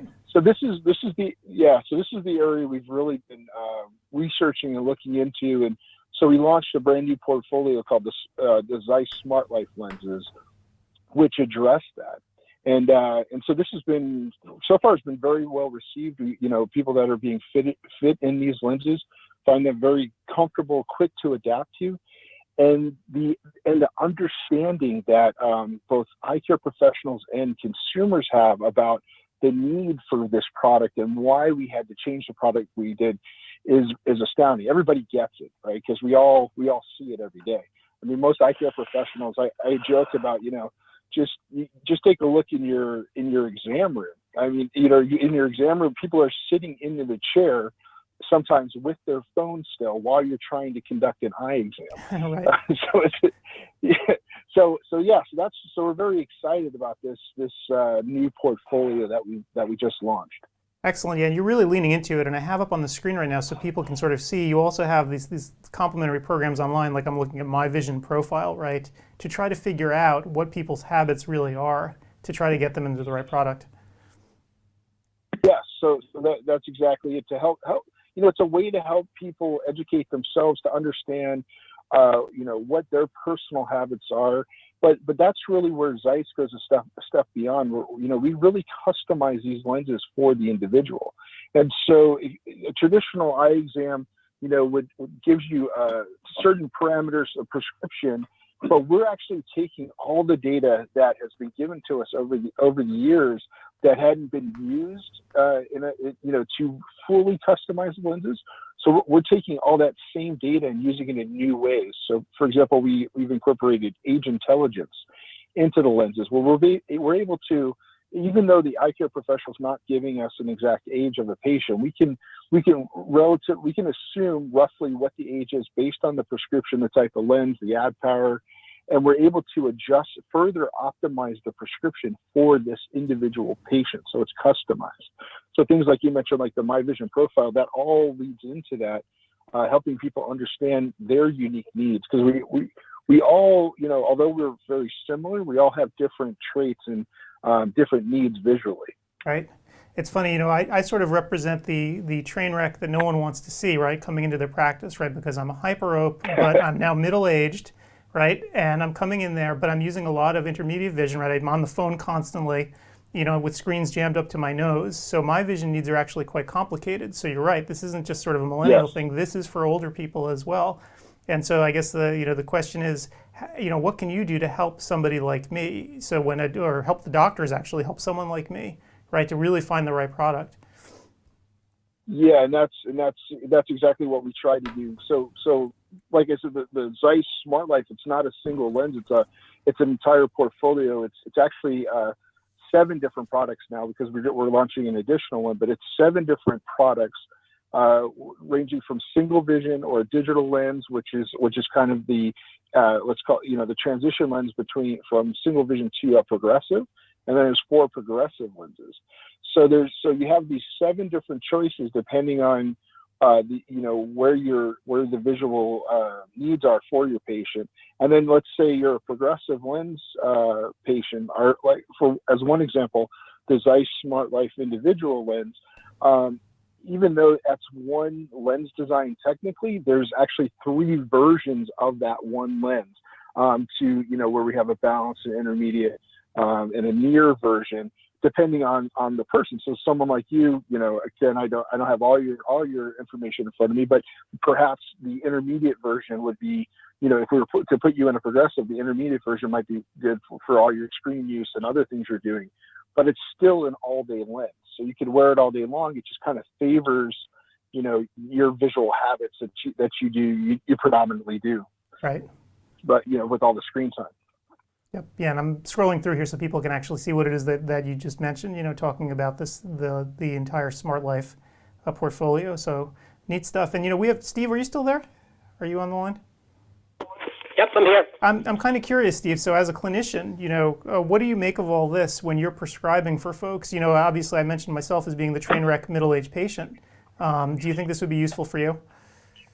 Absolutely. We're a Zeiss customer anyway, so all this is pretty familiar to me. So we have the patients fill out a form of what they, obviously during the examination itself, we're quizzing them, but they fill out a form of what they do, what their needs are. And based on that, we recommend one of these specialized lenses. So it's Zeiss gives us a lot of support. And the quality of the optics are fantastic. And the cost is not really a problem for most of our patients. Even vision care plans, as you well know, will cover them fairly easily. So it's something we use every day. And every single year, you guys at Zeiss come out with something new, and we have to reteach our staff, and the opticians sometimes teach me, because they're the ones that usually meet with our sales reps. I can only say good things about the products that they've come out with. But yes, you have to, there's so many choices, but you have to distill it out to the patient where it becomes very simple. So all these products we're talking about now are difficult to present one by one. So you distill it down to, I might come out to the optician and hand up and say, well, I think I recommend this and this because, and then they take the hand off and start the conversation that way. I'm sure that Zeiss realizes they have too many products. And then you start talking about other needs, whether it be night driving, whether it be, again, on computers, whether it be just in the regular work environment. I have a feeling that we're going to get a lot more people coming in hopefully a couple of weeks, but maybe a couple of months, with a lot more visual complaints that they didn't realize because of all the time they're spending on various devices, whether it be computers, tablets, or phones at this point. I know when I look up at the end of the day, I'm blurry, and I think I might have changed. I don't think it's an increase in sugar because we have no food. Yeah, it's a great point. I mean, we've been doing a series of webinars to educate, using this time to help educate eye care professionals.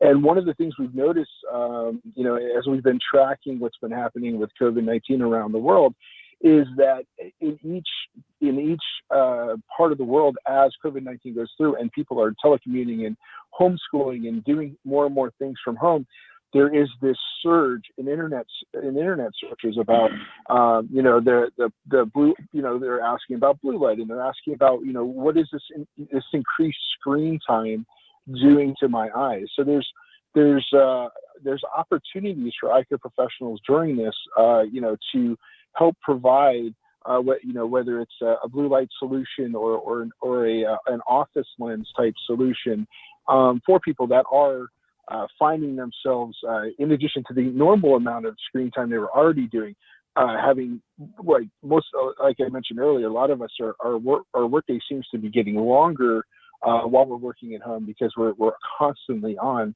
some sort of device, whether it's our phone or our laptop, or trying to catch up with the nightly news after all of that, or at the end of the day.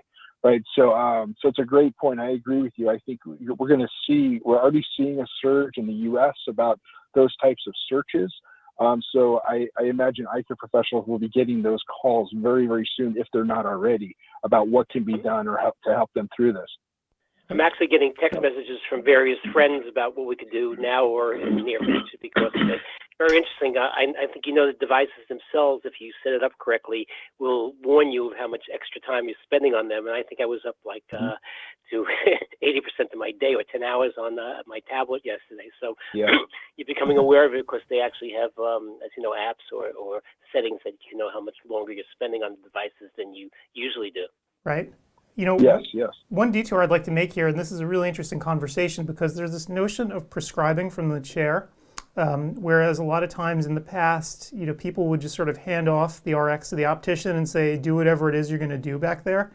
But Steve, it sounds to me like you take a much more active role in actually prescribing product from the chair. Is that accurate?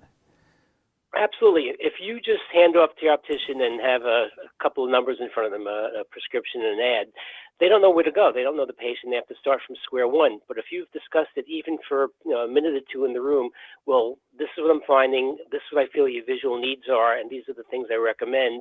We're going to talk to our optician. He'll go over some of the things with you. So absolutely, you make the patient feel more comfortable that you've listened to them and you're trying to satisfy their needs, not trying to upsell them, etc. And then the optician follows through with, well, Dr. X recommended this, and this is why it works for you, and he's explained why your needs are and what your problem is. And yes, your prescription is different, but also the newer quality devices will handle it even better because of what they do. So the practitioner who just hands off, who doesn't communicate with his patients, is doing himself a disservice economically, but doing the patient a disservice because they're there not to get glasses. They're there to satisfy their visual needs, and that's how we keep on emphasizing it. Right. I'm sure you agree. Yeah, that's such a great point. I mean, that's something that thank you for bringing that up, because that's something we also try to remind eye care professionals, the optometrists, in the MDs or whoever is doing the prescribing in a particular practice, that it's important, because I can tell you from personal experience, having been an optician, how many times a patient would bring me a prescription, or the doctor would hand me a prescription, and I go to have the conversation with the patient about what lenses would be best for them. and they simply say, I just want what the doctor wrote down, and they don't, because the patient doesn't understand more than that. So your handoff example is the ideal scenario for in any practice to be able to offer that. It's a gift to your team when you do that for them, because it makes their process a little bit easier with that patient. Correct. And the way you describe it to the optician, say, I'm prescribing blue light lenses, I'm prescribing an office lens, not go over the details of it. So you basically are selling in the room, but you're selling based, again, on what the person needs, not what you want to make economically, because it comes back to you anyway. And if you do it, for example, at the meetings that we have with our sales rep, the doctors are there also. We're learning the optics, as well as, if you have an OD that doesn't know the optics of your specialized lenses, then they're not taking the best advantage of it. So if you have a staff where the opticians only meet, or the opticians and the salespeople meet, that's the wrong way of approaching it. It should be a team approach. Yep, absolutely. So I guess we only have a couple of minutes here. I don't want to give short shrift. We were going to talk about UV as well, and the sort of protection gap in spectacle lenses. You want to just briefly touch on it? Sure, I can go through that. That's actually you mentioned Charlie Duke earlier. That was one of the conversations that we talked about, because he had done UV measurements and experimentation on the moon. So we talked about that. But what we've been trying to bring to the market is this understanding, because many of us who've grown up as opticians or in the optical industry, we understood UV protection to sort of be solved, or to already have been defined. Well, what was defined is there's actually two different standards when you look at ANSI or ISO standards. You have for UV protection, there's the clear lens standard, and there's a sunglass standard. The sunglass standard goes to 400 nanometers, which is the actual limit that UV protection or UV goes to. So protecting up to 400 nanometers is what provides full UV protection, and is what's recommended by the WHO and scientific communities and others as we're looking for skin protection, for example. But for clear lenses, the standard is set at 380 nanometers. And the real reason for that is because when the standard was being created a few decades ago, there was no way to make a clear lens that went all the way to 400 nanometers. You had to add some sort of a tint or color to the lenses. And in 2018, we actually launched in all of our lenses this new technology called Zeiss UV Protect technology. So all Zeiss clear lenses now offer sunglass level UV protection in the lenses, as a way to to make sure that we're providing this full protection, because this gap, this 20 nanometer gap, actually represents about 40% of the UV light we're exposed to on the Earth. So that gets through, and this is the part of the UV spectrum that actually penetrates deeper into the skin and causes longer term damage. So it definitely has an impact on our eyes. And one of the things that, depending on which scientific research you're looking at, the assessments of the damage for skin cancer cases around the eyes or the eyelids actually represent 10 to 15% of all skin cancers around the eyes and the eyelids. And if you think about where we put sunscreen, that's the area we avoid, because you don't want to get sunscreen in your eyes. So we have to make sure we're providing this protection to people, because they're relying on their clear lenses for the protection. And the reason that sounds strange when I say that is because most of us in the industry go, no, you need a good pair of sunglasses. Absolutely agree. All the data shows us that, and our experience should also tell us that only about 1 in every 4 or 1 in every 5 people actually have a pair of sunglasses or prescription sunglasses. So that means 80% of our eyeglass lens wearers are out there relying on their clear lenses to provide them with some form of UV protection. So that's why we've introduced this new technology in all our lenses. And because Zeiss is a foundation-owned company, part of all our monies go back into research and education. And one of the things we decided when we launched this was we didn't patent this technology. So we are putting it out there because we want to change the standard of care within the industry. So we have not patented this, but here we find ourselves 2 years later. We're still the only company that offers full UV protection in all the different lens materials we offer. So that's just something else that an eye care professional can feel confident in when they're dispensing Zeiss lenses, to know that they are providing this higher standard of care by offering this full UV protection, and that's confidence they can relate to their patient. Excellent, and I'm putting up photos right now so people can sort of see with the very scary-looking UV camera. Yes. So the UV, the black and white pictures. Yeah. So it does. So what it does reveal when you take those pictures, you can see the damage that the sun has caused.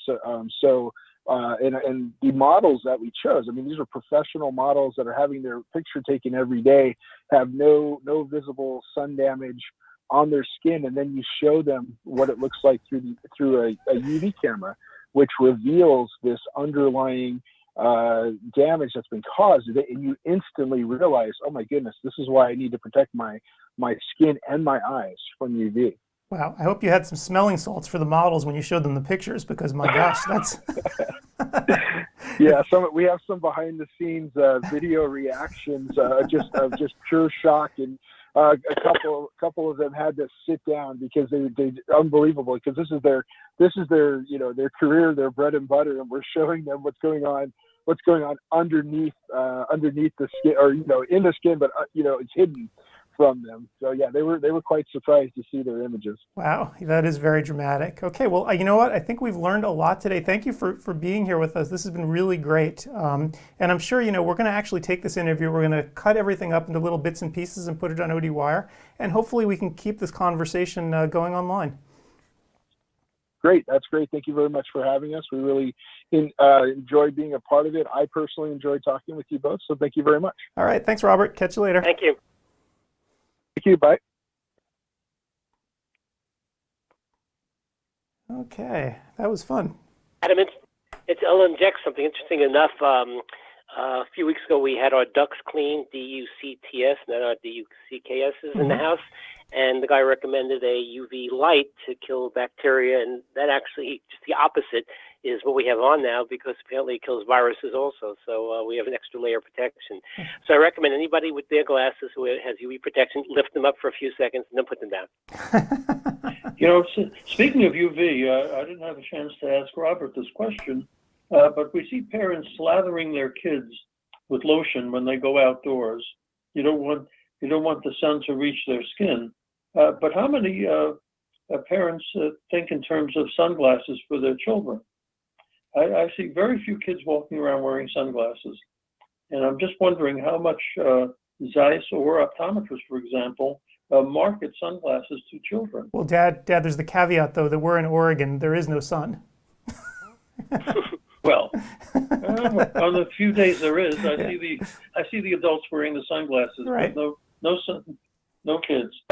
Adam has a point. New Jersey, there isn't either. But my daughter, who lives in Florida, they all wear sunglasses. The kids, not because I'm in the field, but because they have to. Yep. Right. So in Florida, they do it, but up north, you think it's less. Although there's plenty of sunshine in during the summer months. Here in Oregon, we don't get any rain, so every day is a sunny day, starting in May. So there you go. So, by the way, if Gretchen's asked me via text if you want her to call in or not, I didn't know what to tell her because of timing. Oh yeah, hopefully she can come on in. We have another interview in about 15 minutes, but I'd love to hear what she's up to. It's definitely not the same. Tell her 1:30, 1:35. Just she can call right now. I just texted her. I said you can call right on in. Okay, I'll do that right now. For Gretchen, if anybody doesn't know, she's always a pip. Good to talk to. Yeah. So. I'll do this one-handed because I have the phone in my one hand. And actually, while you're doing that, I just got word from Hanayo with Zeiss. Many of you may or may not know Hanayo. I don't think we're going to be able to talk to her on the phone today, but she is she handles a lot of the educational initiatives at Zeiss. And she just told me, she just actually shot me an email with a webinar that she's going to be doing. And let me see if I can get it up on the screen here. Do a little cut and paste job and see if I can get it there for you. It's a technician training webinar. So on Tuesday, March 31st. Let me see if I can get that up.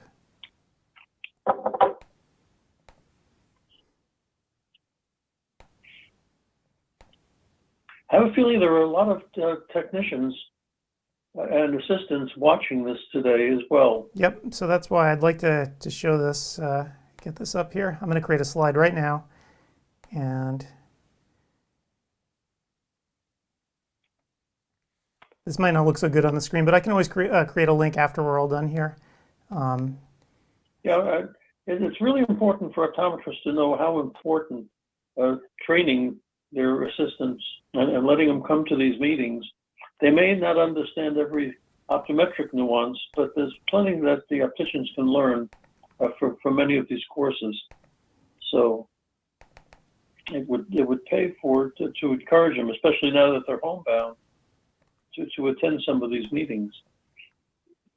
It actually makes them feel more important rather than just us sending them information to them, that they could actually learn it from the source and not us having to teach it to them. I think it builds up their morale and their abilities also.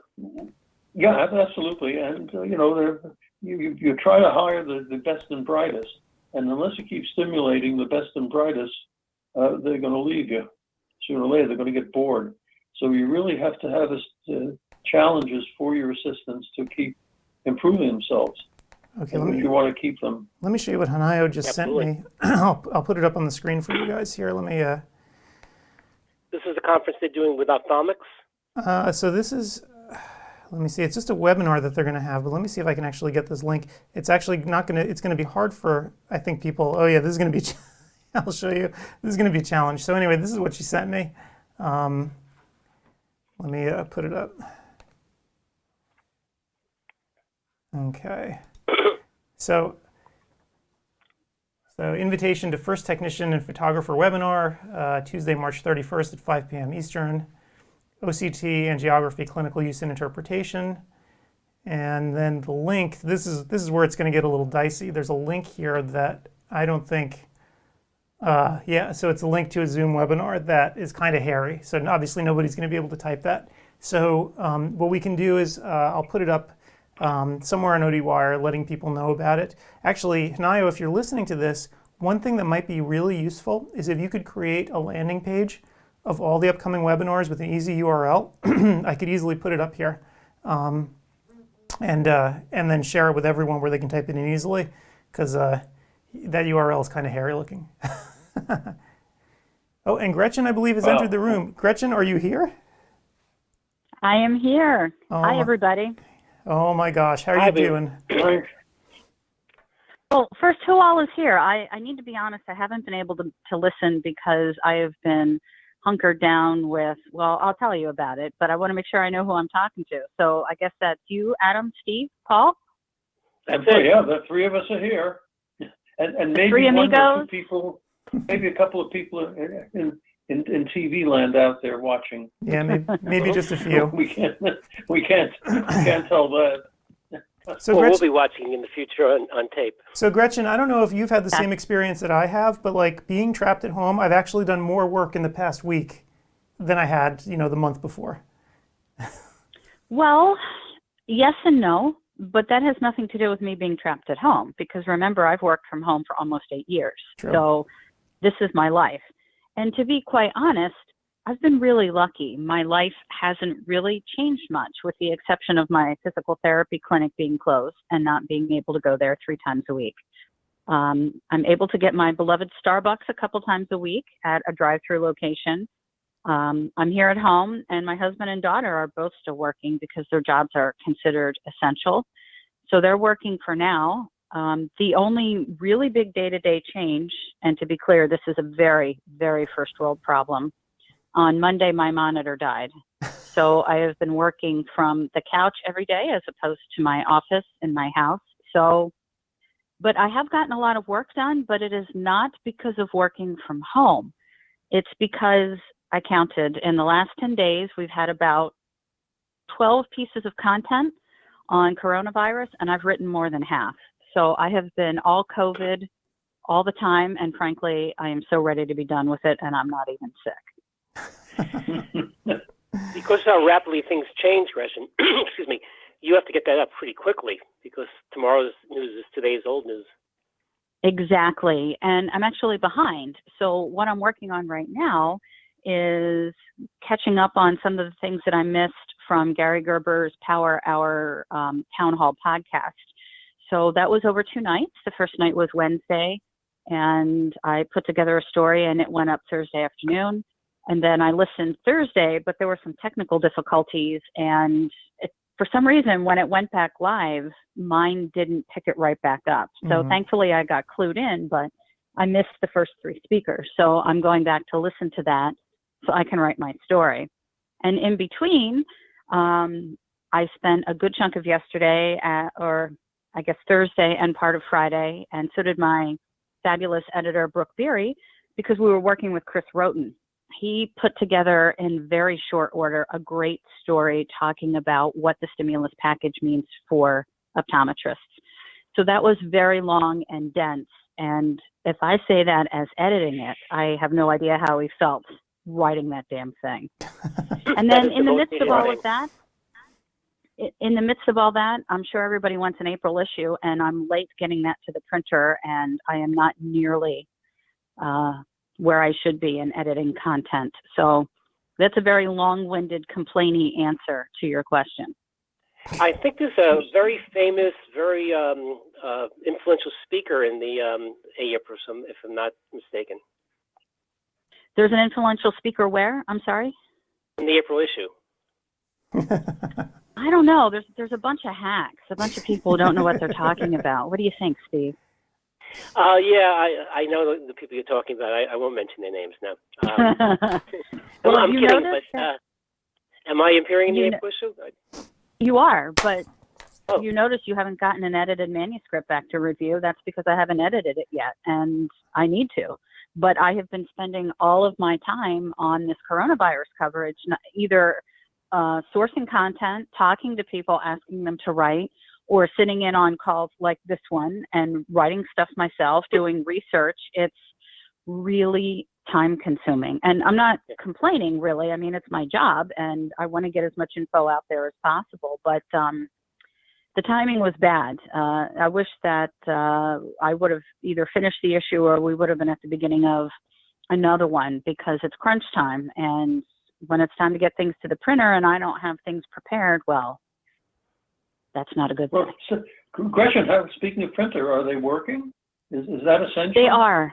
Yes, they are. Printers are considered essential businesses, at least for right now. And also, too, our company was, in fact, I should have finished my issue even earlier, because we were all asked, if possible, to get our issues to the printer a little early, just in case, because things are changing day by day. So at any point, printers could no longer be considered essential, and then our issue would languish, and that doesn't help us get content to readers. And also, to be quite frank, until we go to the printer and issues are mailed, we can't recognize any revenue as a company. So that's difficult, because like most of the publications in this space, unless you're peer reviewed, we're all supported by industry through advertising, because doctors aren't paying subscription fees. Right. So if we don't mail it, we don't get any revenue. So we wanted to get our issues out the door to make sure if there was any cutoff points, that we were getting things to our readers in a timely fashion. But, you can do only what you can do. Gretchen, how do you manage to keep political opinions out of when you're starting to talk about COVID-19, just to keep it factual without kind of swaying with your own personal opinions? I haven't had any trouble with that, honestly, because, hang on a second, I brought my laptop up here. I'm sitting on my bed, by the way, because my daughter's downstairs. So I am looking at our website, at the content that we've had, and none of them have really been political. They've all been talking about what optometry is doing. So the first story we had was it hit right around SECO time. Ernie Bowling wrote a piece called Coronavirus, a quick summary for optometrists. And way back at SECO time, none of us had any idea that this would be what it is now. We didn't think we'd be sitting here now. So I'm actually stunned that he and I were prescient enough to figure this out. So that was mainly a timeline.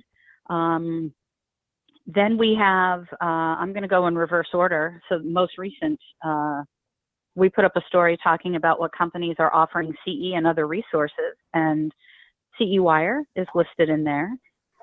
So that's a way for doctors to find out if certain companies are offering things such as online CE or even free CE, or I know that some equipment companies are offering breath shields for some of their equipment. So that's important. So we're trying to collect all that in one spot. So then, of course, we have the release package story that I already mentioned. And the only vaguely political thing we mentioned in there was at the time that Chris wrote it, the Senate had passed the bill and we were waiting for the House. And of course, that happened yesterday, but that wasn't political. We have a piece that went out in today's newsletter from Tracy Swartz talking about azithromycin. And obviously that's talking all pharma there, no politics. And the first story I had written about Gary Gerber's town hall, that wasn't political at all. That was business leaders from a bunch of big companies talking about their decision-making process and what they think OD should be doing, such as lots of communication, watch your cash flow, keep in touch with your staff, keep them on board if possible, that kind of thing. Ben Casella, our chief optometric editor, he sent us a video. He's looking forlorn. I actually have it up on the screen right now. Ben is not looking like a happy camper there in that picture. No, Ben is not really a happy camper. And he and I have a standing call on Thursdays at 5, and he's feeling it, just like a lot of other small businesses are. What does he do? Does he keep his staff on? How does he pay them?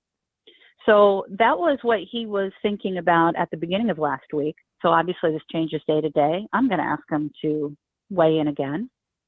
Then of course we had the story about ARBO and COPE rules on online CE, about how it may or may not qualify as live CE for doctors who need their hours to keep up to date with licensure. Then we had a story talking about the AOA urging doctors to provide only emergency care and try to put off routine care if possible. And then we also had a roundup story of how ODs are addressing it in their practice. And we had another video from Ben talking about what he was doing in his practice. So you're seeing that there's a lot of stuff that we have there, and none of it is political in nature, with the exception of saying, did the House or Senate pass a bill? Yep. So and we did have a quick infographic talking about contact lens wear, about how that's safe. And then I guess that's really about all. Nothing else has touched that. So we're not talking about what certain states are doing. We're not talking about equipment being available or not. We're not talking about how people are handling it. I mean, you can find that a lot of other plares, and it really isn't appropriate to have it in optometry times. I mean, I think in optometry times, though, I think one thing that it's nice is that you are taking that more objective approach, because I think you're right. There are other places where people can get subjective, and as we all know where they are, Paul. But, oh boy! But absolutely. But it's nice, Gretchen. It's nice, Gretchen, that you're doing this and taking a very sort of fact-based approach and very rational. I mean, what we've seen today, Gretchen, I don't know if you realize this, but this conference that we're doing here today, we have almost 2,300 ODs that signed up for this. And they didn't sign up for it because they're looking to panic, right? Because, you know, at the conference today, we're offering very objective advice, just and information for folks. So I think there's definitely a hunger for sort of normalcy and facts and fact-based discussion. So kudos to you for providing it. Well, Adam, I need to be really honest. I have not listened, and I'm not even sure what you're talking about here, because I have been so wrapped up in trying to get my own information out there. So this conference today talking about coronavirus? So what we've talked about a lot today is just more optometry in general, and then we've been talking in the live stream today objectively about what people can do. I mean, Zeiss, who's our partner for this conference, they've been really great about helping people. You mentioned things like the shields, and they're giving them away. They've given away thousands of them already. So they're just sort of talking about objectively like what to do in the short term, the medium term, and then the long term, right? And it's kind of nice, you know, focusing on sort of what, because this will end, right? You know, I have up on the screen right now, I have Optometry Times here, but I also have, you can't see it, sort of the curve of infections in Pennsylvania. I put that up especially for you.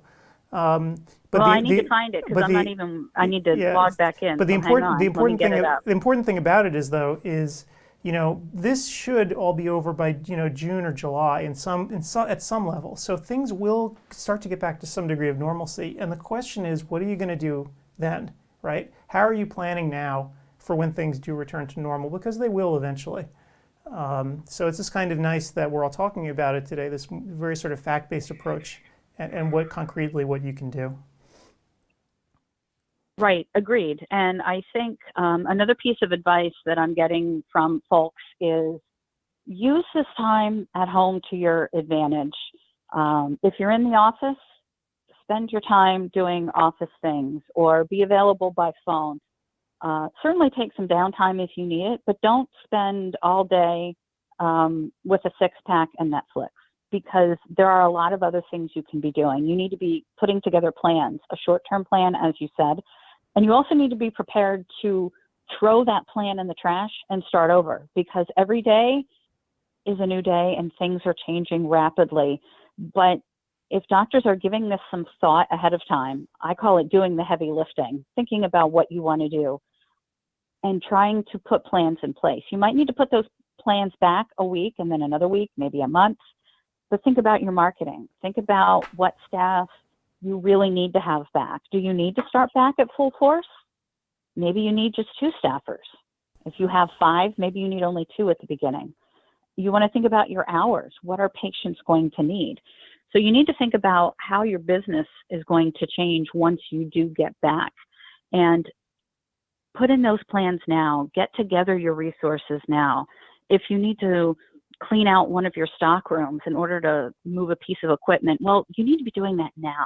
Right. Instead of waiting until you open and trying to juggle that. Yep. So this is I don't want to say it's a blessing. That's a really poor choice of terms, but I guess the silver lining in this is taking that time to think about your practice and what needs to change, what needs to stay the same, because it's not going to be the same on the other side. Right. The other thing that I remember hearing from one of those guys on the town hall is doctors are still going to have some income trickling in if they take managed vision care plans, or even with medical benefits, because claims take a while to work their way through the system. So you're going to be getting some checks, even though you're not seeing patients. But when you start back, remember, with that first patient you see, if you file claims, then that claim has to work its way through the system. And you're going to have to pay staff, pay your overhead, order new product perhaps. So you got to manage the cash flow. Yep. Because you're going to have a lot going out and not as much coming in the beginning. Yep. With following insurance claims. So Gretchen, I'm going to have to stop. That's a great point, Gretchen. So I'm going to have to stop you guys here because we have an interview. Gretchen, you want to stay on the line and just hang out and listen and maybe ask some questions? You know, we have an interview coming up right now, Sure. but I'd love to have you here. It actually Who are we talking to? So we're going to be talking to Ben Turley from Zeiss, and it's you know, Gretchen, it's good to have you here. It makes it feel a little more normal. You know, if I don't know, you don't have the screen up obviously, but like you can see that your chair is like empty over here. It's like there's just, yeah, I'm feeling very trapped here. Oh, I'm feeling the love. So you can put my picture there. Yeah, so you know, got your picture up here, but it just feels very empty here. It's a very big space in quotes with you know, nobody here. It's yeah. Anyway, so let me actually pull up Ben's stuff, and hopefully Ben is here. Ben, are you here? Hey Adam, yeah, I'm here, and I'm definitely normal. Good to hear. Good to hear. Well, Ben, thanks for coming on today. So, you know, you are all things OCT, but maybe you could tell everyone sort of what your role is at Zeiss. Oh, fair enough. Yeah. Hi, Gretchen, Paul, Stephen, everyone actually is online. I look after our OCT portfolio from a marketing perspective, global marketing, and of course, we're extremely excited to work with yourselves today. It's a great opportunity to, if you like, share the compassion of the whole nation, really, if not the world. These are very difficult times. Of course, there's opportunities with regards to the trade show element of this, if you like, summit. But most importantly, from our point of view, we just wanted to reach out to our customers and make sure that they were supported in the way that they want to be supported at this time. Absolutely, and I think everyone's feeling a little more comfortable after these 2 days, knowing that you guys are there, you're helping, you're working incredibly efficiently, I guess, from home, right? Because are you in California also? Yes, yeah, we have, of course, shelter in place. I know a lot of my colleagues have been on today and spoken with yourself, and I know obviously yourself on the West Coast in a similar situation. Shelter in place is an interesting one. Gretchen actually touched on it a second ago, which is, now's the time to kind of get your stuff together, if you like, get the ship straight and make sure that everything is as you want it to be when eventually the doors open up again. So from a working, shall we say, remotely point of view, unfortunately, personally, I've always been a remote worker, but it allows you to focus in on those really important tasks at this difficult stage in the current pandemic. Right. And one thing that you guys have been doing besides the summit, which has been great, you also have more webinars coming up, like an entire series. I can actually throw them up on the screen here, letting people know that, long after the summit is done, and by the way, the content from the summit will be available on demand. We're going to leave it running at least for another month, probably longer than that, since we're all, trapped in our houses. But you guys also have another webinar series running. Do you want to tell everyone about that? Yes, certainly. We've been running a series of Cirrus OCT webinars, and one of the most important things, and this was mentioned earlier when you were discussing Hanayo's role within the Zeiss business, it's all about education, and using our OCT instruments is great when you're effectively fighting a fire on a daily basis.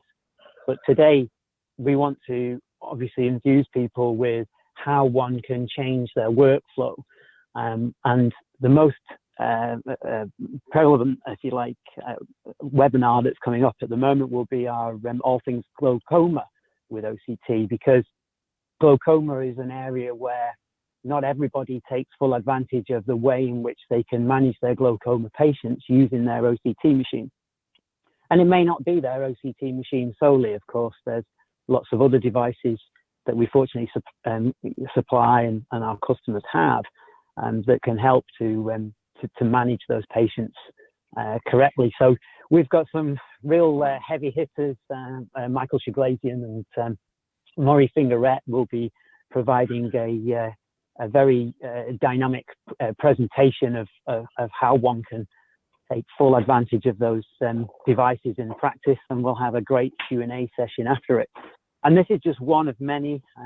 We'll have Anterior, we'll move through to OCTA eventually. So all of these elements are exciting webinars to tune into if you have the time. Excellent, yeah. And so you can see up on the screen right now, there's a way to easily register for this one. Hanayo, sent us some information before with a really scary looking URL. Hopefully we can get a condensed one, or maybe even a landing page where we can just direct people to, so they can easily register for those as well. So it looks like, you have a bunch of different mechanisms to sign people up for these webinars. Yeah, certainly. The key is access. It's allowing people at this time. Some are still working. Some offices are still open. The dynamic across the country and even the world is different. It varies across the different areas and continents. But certainly, this is a US-focused webinar, and we've timed it hopefully sensibly for all participants to get involved. And we'll be genuinely looking forward to speaking to people. During the event, we have a live Q&A session, very much like the sessions that are available to everyone during the summit, where you can essentially dial in, punch in, text in your questions, and we can provide those answers accordingly. Right. And at the summit, by the way, I can pull up the course list. So for people, again, a lot of these will be available on demand since the summit's sort of coming to an end right now. But you can see that there were an unbelievable number of OCT lectures and all different kinds, right? So there was the anterior segment lectures, there's the retinal boot camp, it went on and on. So you guys are really covering the entire gamut here in a format where people can get to it, even if they're trapped at home. So kudos to you. Yeah, we've always got from a marketing, from an educational point of view, we're always trying to assist our customer. It's very much a hand-holding exercise. And all of these lectures, and as you said yourself, it's been a busy time pulling all of this together in such a short space of time. But the advantage that we have is that we have all of this, shall we say, content in the wings.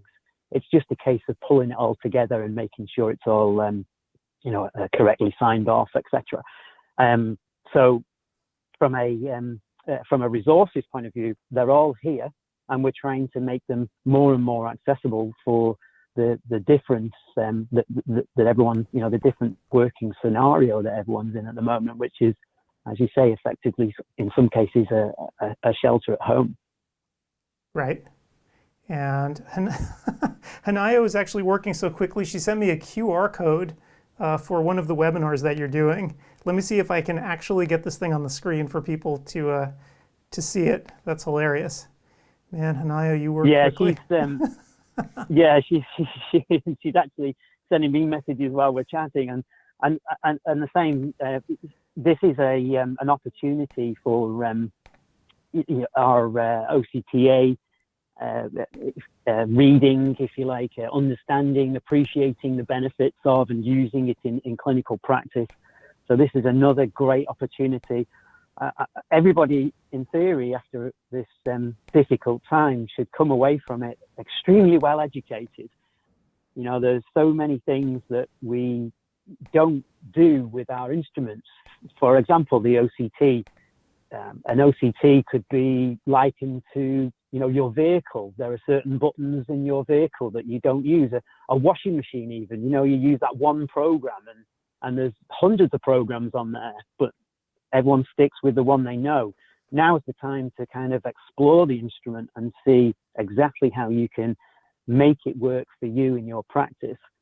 And from our point of view, again, this isn't necessarily about promoting the sale, if you like, of equipment at this time. It's more about understanding the benefits of your equipment, or if you want to expand your technology within the practice when the doors open and those floodgates of patients come through. Things like OCTA are areas that some haven't explored yet. Now the downtime, if you like, is maybe the time to do that, and that's where we offer courses like this and the QR code accordingly, which will help you navigate to it very simply. Excellent. And if you look up on the screen right now, I put that QR code that Hanayo just sent. And so if anyone's interested, all you have to do is take a picture of it. Paul, I know this is meaningless to you, Paul, with the QR codes. You're probably looking at that thing and being like, what's that smudge on my monitor? But for the rest of us, if you hold your phone up to it and take a picture of it, your phone should recognize that, and it turns into a URL, and it'll send you right to the place where you can register for the webinar. You can't make that a clickable link, though? No, unfortunately, because the way people are watching this right now, right, this is just a movie, right? So people are sort of watching us on a screen as like a regular film, as if you were watching, anything else on like YouTube. Yeah. So, but yeah, but you can take a picture of it, take a picture of the QR code, your phone should recognize it straight away and send you to the right place. Mm-hmm. So, cool. If you log into our Zeiss website, you'll find those as well. You'll find all the navigation tools simpler, if you like. But yeah, QR code is definitely a very simple format. Yep. And so I can't let you go here without talking a little bit about the Cirrus 6000. Okay, so let me actually pull it on up here again for people. See if I can find a picture of it here. So, because back in the, when was it? It must have been Expo West, maybe, where you rolled out the prototype. I'm trying to remember. It was. Yeah. You'll find everything in the within the summit, in the showroom. You'll actually find the Cirrus 6000 brochure there, and that details the differences from the 5 to the 6,000. Okay, so here it is up on the screen, and I remember the thing about the prototype that I remembered though that surprised me the most was the sheer speed of the thing. Truly remarkable. Yeah, I don't know how, or, generation over generation, how it gets faster, but it does.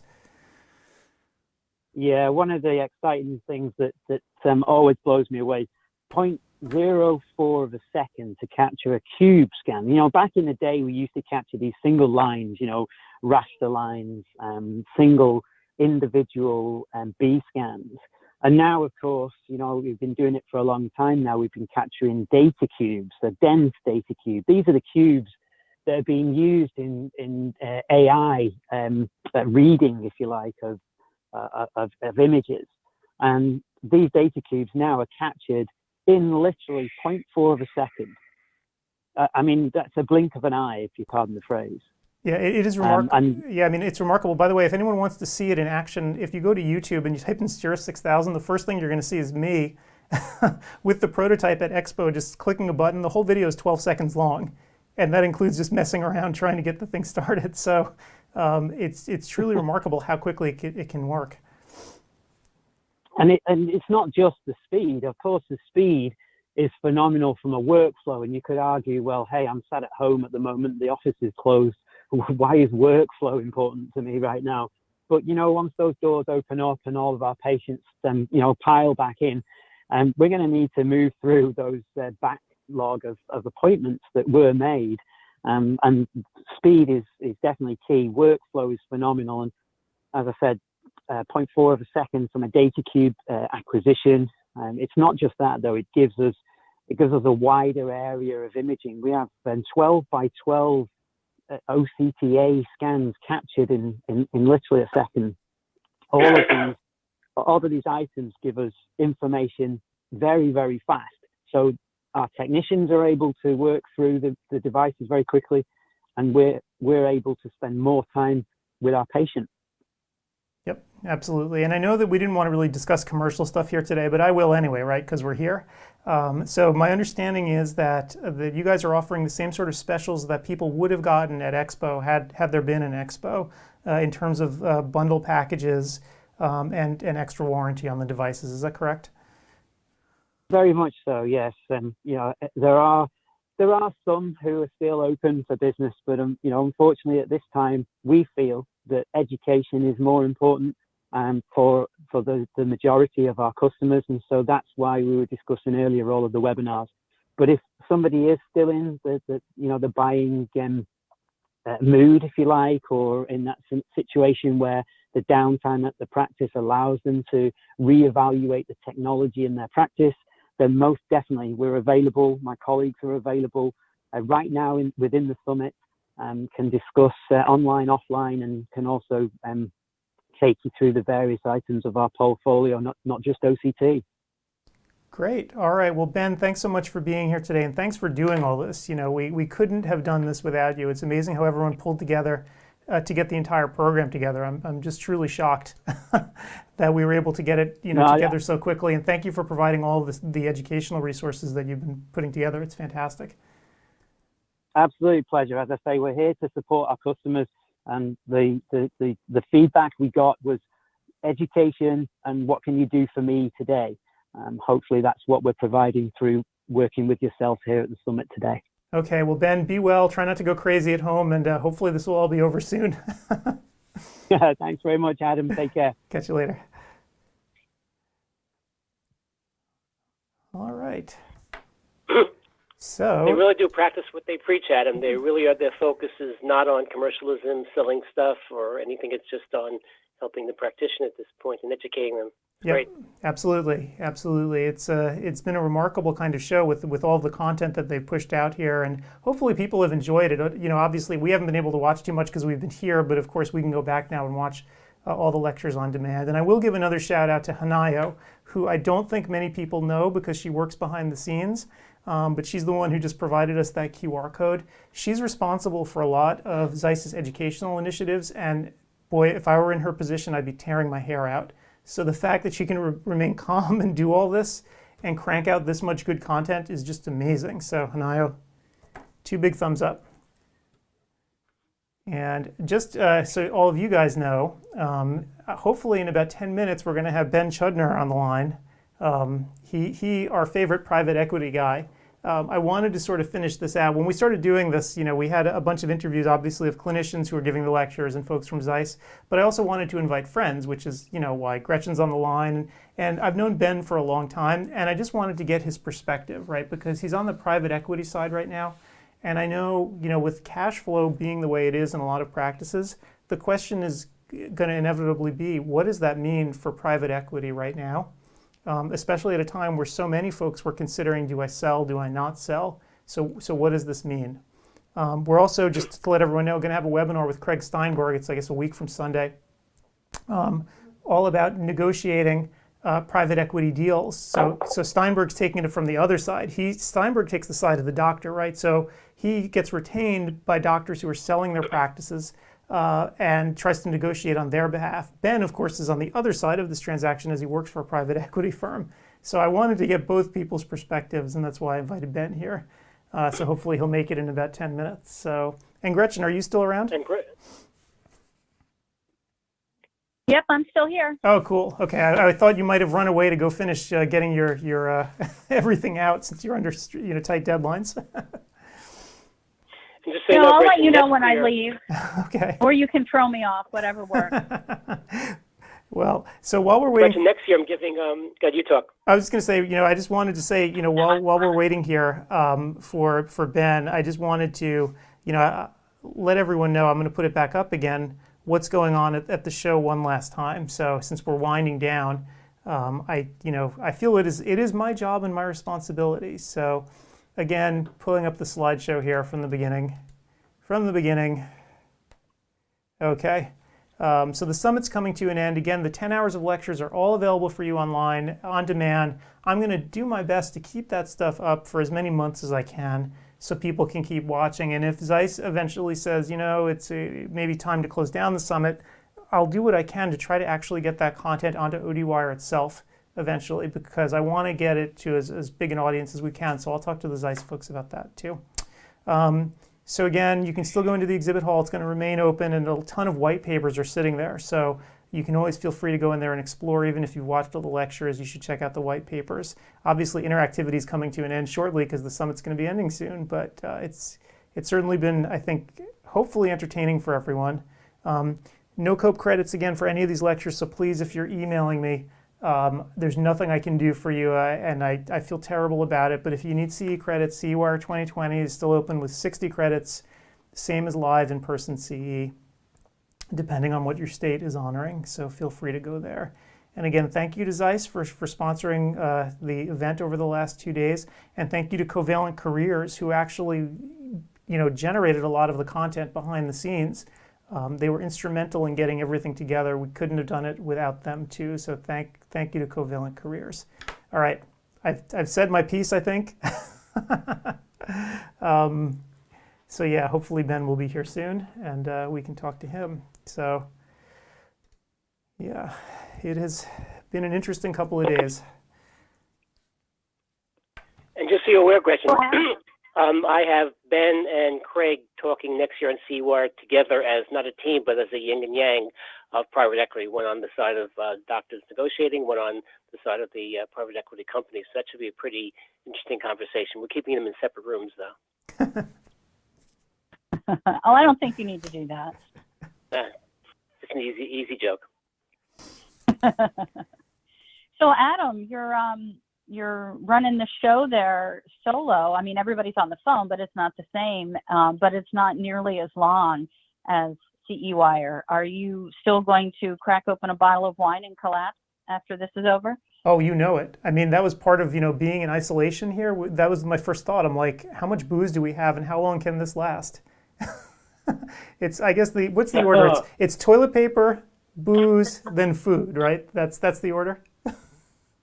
Absolutely. Yep. You know, one area that a lot of people didn't think about when you like to bake, it's very difficult to get flour.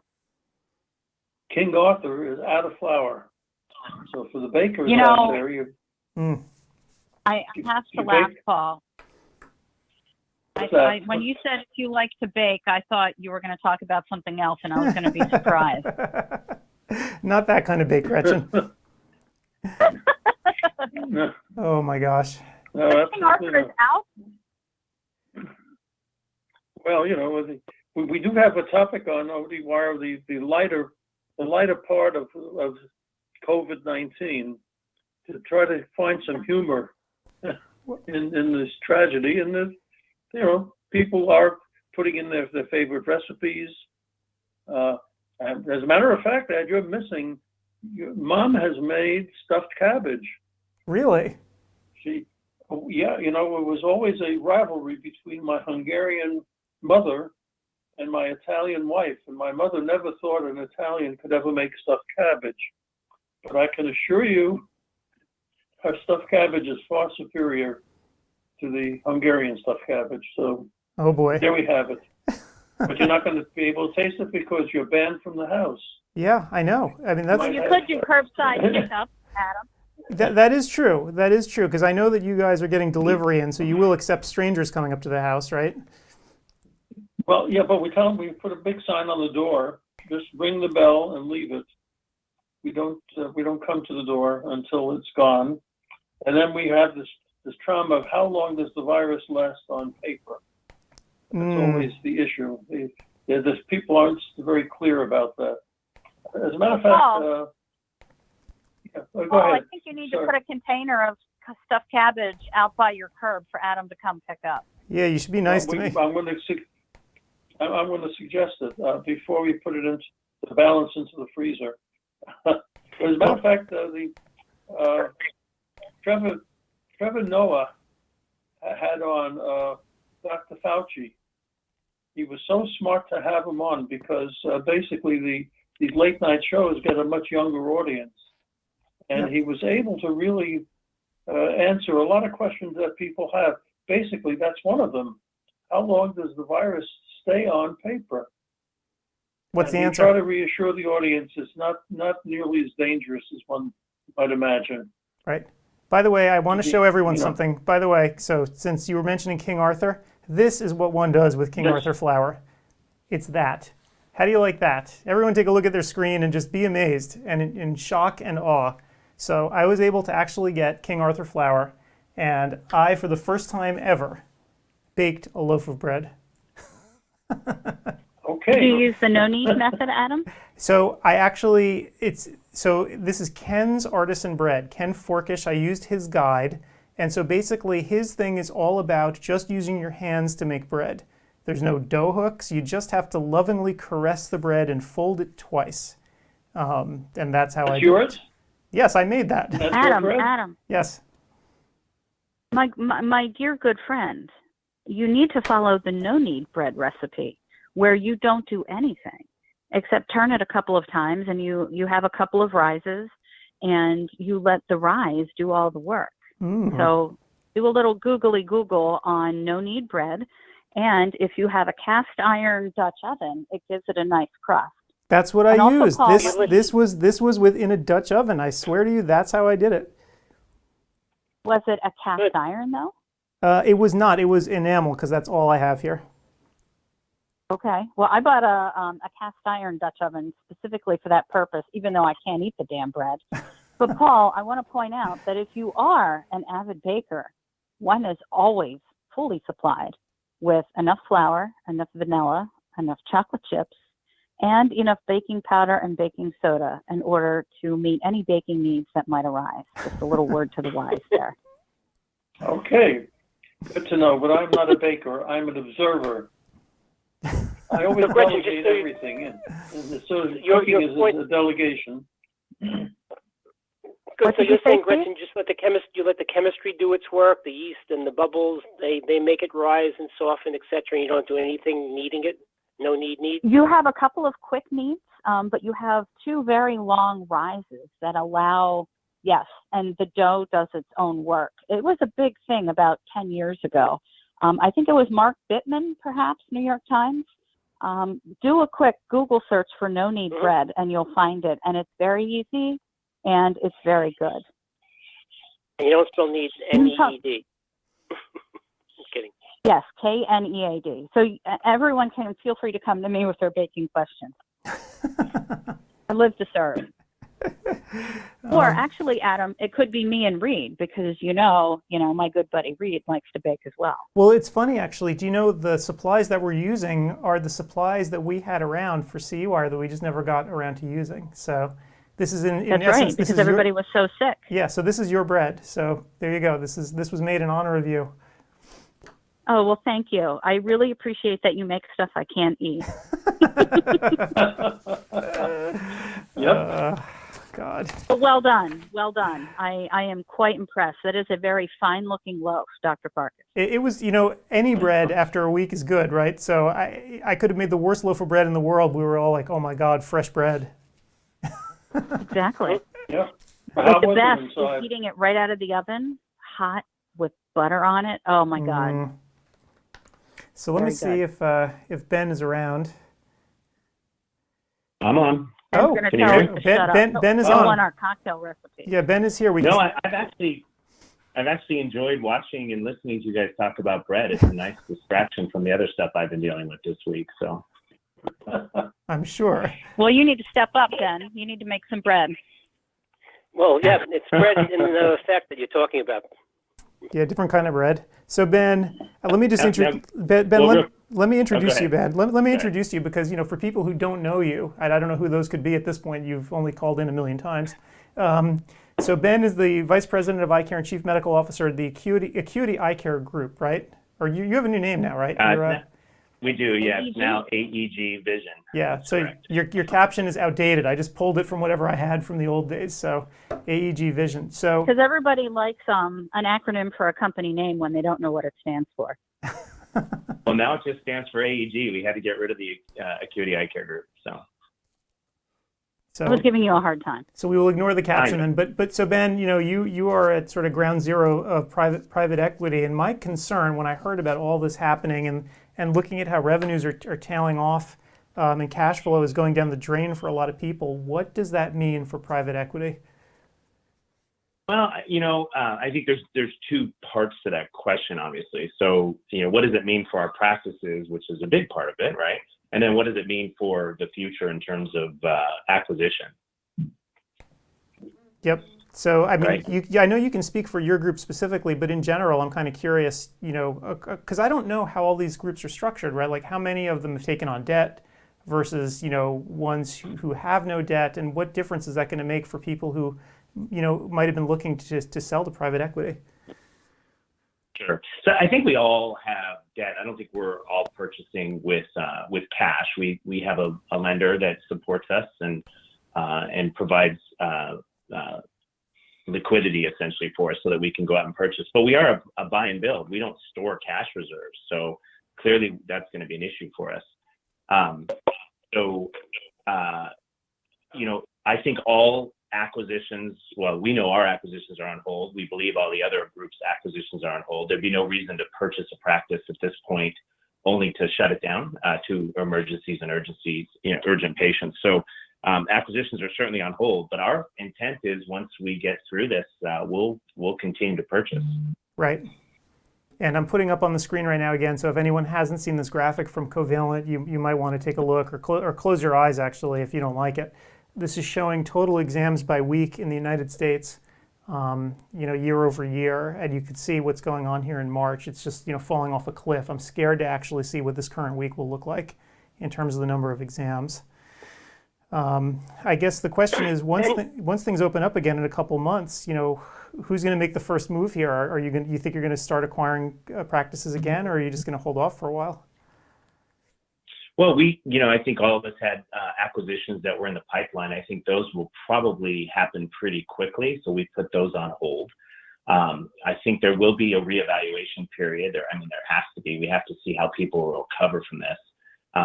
So I think you'll see some initial happen right away, and then I think there'll be a hold until we can reevaluate what this means.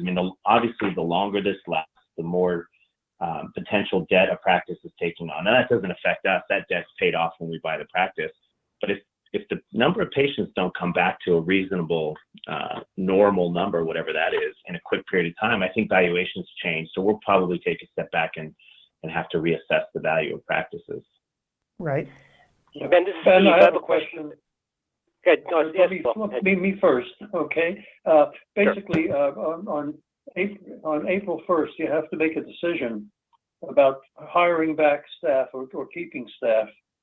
What's going to be the policy of the practices that you own? Are you going to maintain the staff, or are you going to let them go on furlough, or how are we going to deal with them?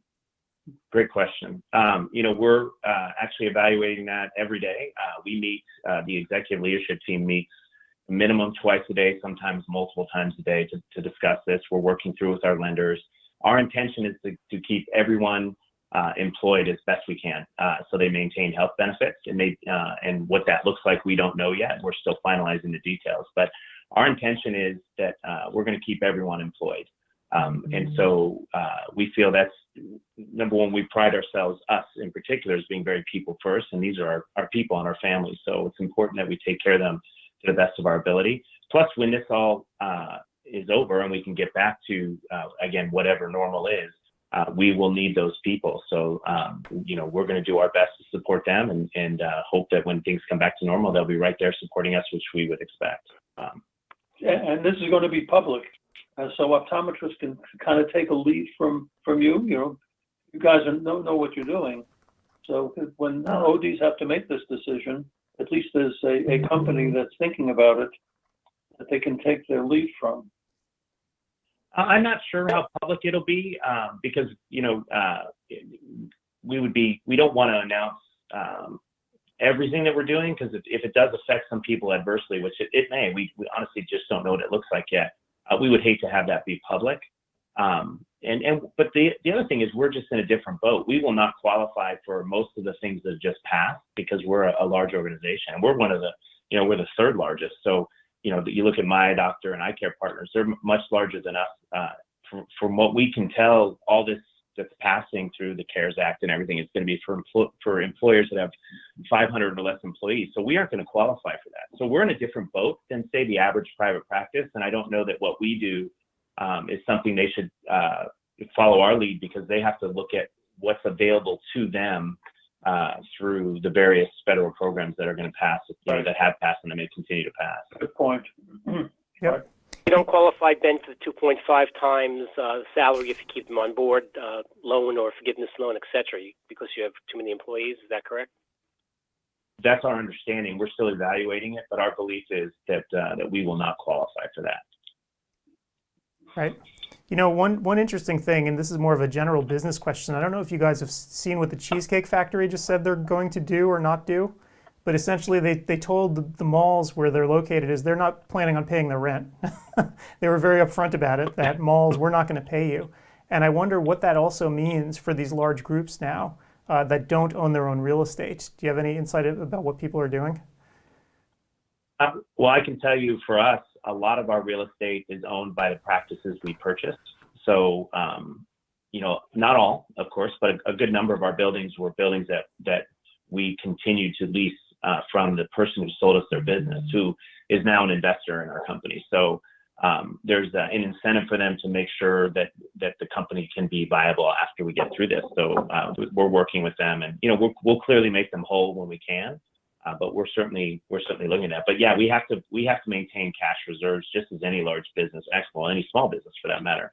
And so we certainly are talking to our landlords and working out what we can with them to protect our cash reserves, so that we can again continue to pay our employees, maintain their health benefits, so that when we come out of the other side, we can be ready to go.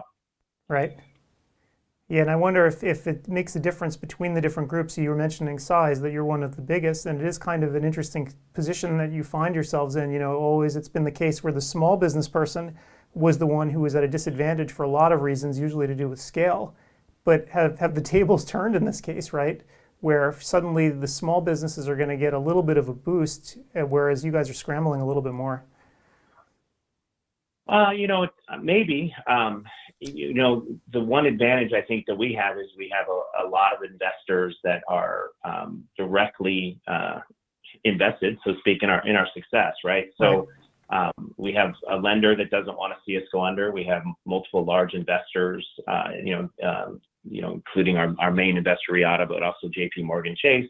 No different than Goldman Sachs at my eye doctor, that they aren't going to want to see their multi-million-dollar investment disappear. So I'm sure they're going to do what they can to support that, and even if it means giving additional loans, to cover these next 3 or 6 months, it's probably in their best interest to do so. So in that respect, we do have quite a bit of backing that will help us through this, and our scale also will help on paying those loans back. I am genuinely concerned, for our colleagues, and as you do, I'm sure, and everyone else that's on this phone have, a lot of really good friends that are business owners, small business owners that, whether their practice is big or small, if this drags out for any period of time, and, in New York City, for example, I don't know how we turn this around really quickly, that this is going to be, this is going to damage practices. And that's the part that's scary. So, I'm hoping that they will get the help they need from the government, just as I'm hoping we'll get the need that we need, or the help that we need from our investors. Right. And I've put up on the screen, I don't know if you've been watching all day today, but it's kind of ironic, we're supposed to be at Vision Expo East right now, right? And, we have a picture up on the screen right now of the Javits Center and what it actually looks like, and what the MedSci Pavilion looks like, where they've actually just set up hospital rooms. So, we thought through that same thing. 4 weeks ago, whenever it was at Expo canceled, I think many of us thought, wow, that may be an overreaction, but can you imagine if we were there this week? And we were saying the same thing, right? We were shutting down our headquarters and putting people in shifts, and we thought, are we overreacting? We kept our practices open until, the CDC recommendations, then we made some changes to our practices, and then and we thought maybe that's an overreaction, but now all of our practices, many of them are closed. We have a few that were mall-based, and then those are closed if the mall's closed. We have others that were in rural locations where there just wasn't the need to keep them open. But all of the ones that are open are only from 12 to 3, and we only have a doctor in there to see a patient if they have an emergency.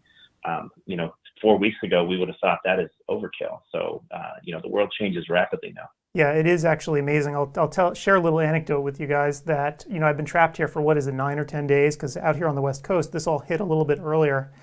And so finally going crazy, we went out, some restaurants are open for takeout, right, where they'll actually bring stuff out to your car. So I'm finally like, all right, we're going to venture out into the city, into Portland, and see what it's actually looking like out there. And we went out, and honest to God, it looked like a neutron bomb had hit the city. I've never seen anything like it. I mean, literally, rush hour completely empty. The city totally deserted. It's just amazing how it went from kind of normal, totally normal to kind of normal to this in the span of a week. Just unbelievable. So how do the restaurants serve you? So what happens is you call them and you call them and they run out to your car, throw the food in, and leave. You give them the tip in advance, I assume. In advance, you pay all of it online, so you don't have to touch anything. They don't have to touch you. Although I will actually share one embarrassing story. As we were going on this rescue mission into Portland, needing food, I had to use the bathroom.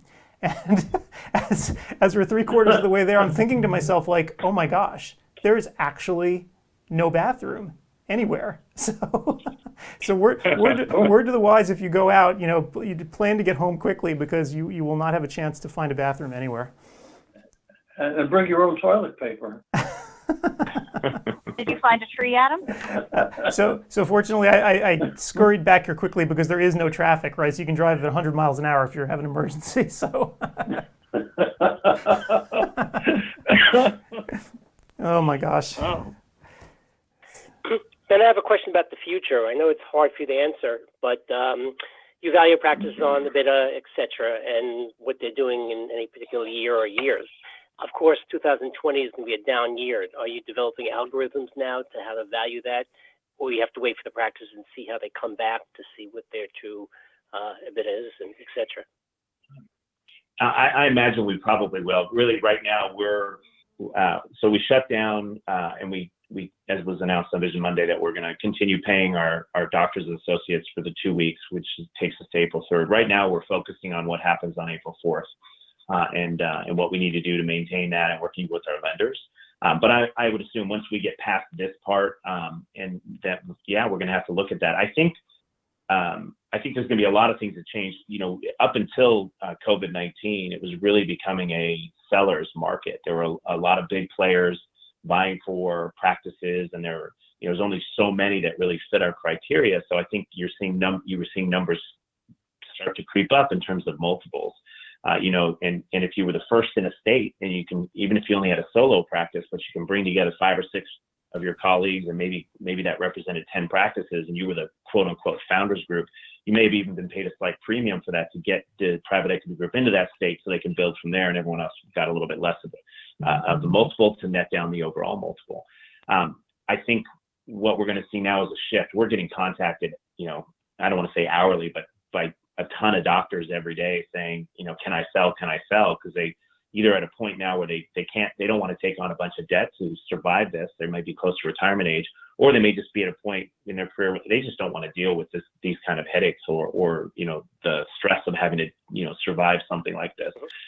So I think it's going to switch to a buyer's market, which I think is going to drive down multiples, which is good and bad. On our side of it, obviously it's pretty good. However, if the practices don't come back to a normal level, I think my biggest fear is we have 20 or 30% unemployment and a lot of people without insurance. And if this lasts long enough, not a lot of disposable income. And the last thing they're going to be worried about is eye exams. They're going to be focused on paying rent and their car payment, any other loans they might have, or paying their mortgage. And so I don't know. I'm hopeful that we'll have this big bounce back. But my fear is that, if this lasts too long, that these practices are going to take months to ramp back up to a level that they were at pre-closure. And if they want to sell during that period of time, obviously we'll have to take that into consideration, and the value will be less. Right. All right.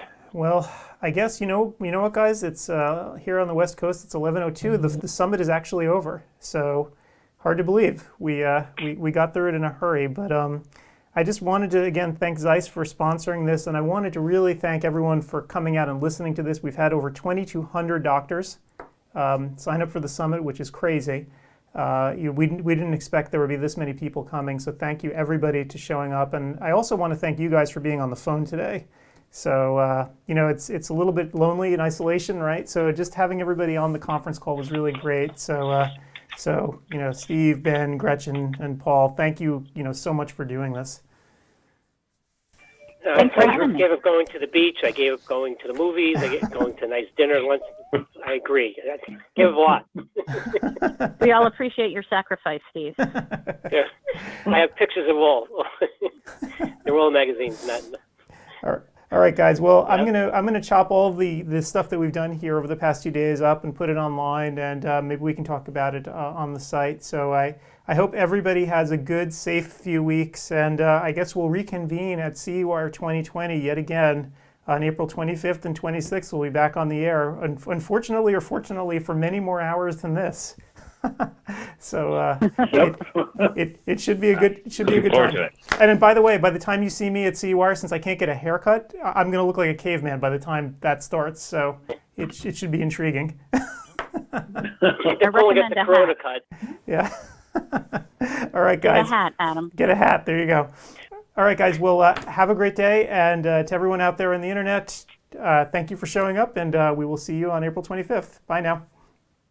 Bye, guys. Bye.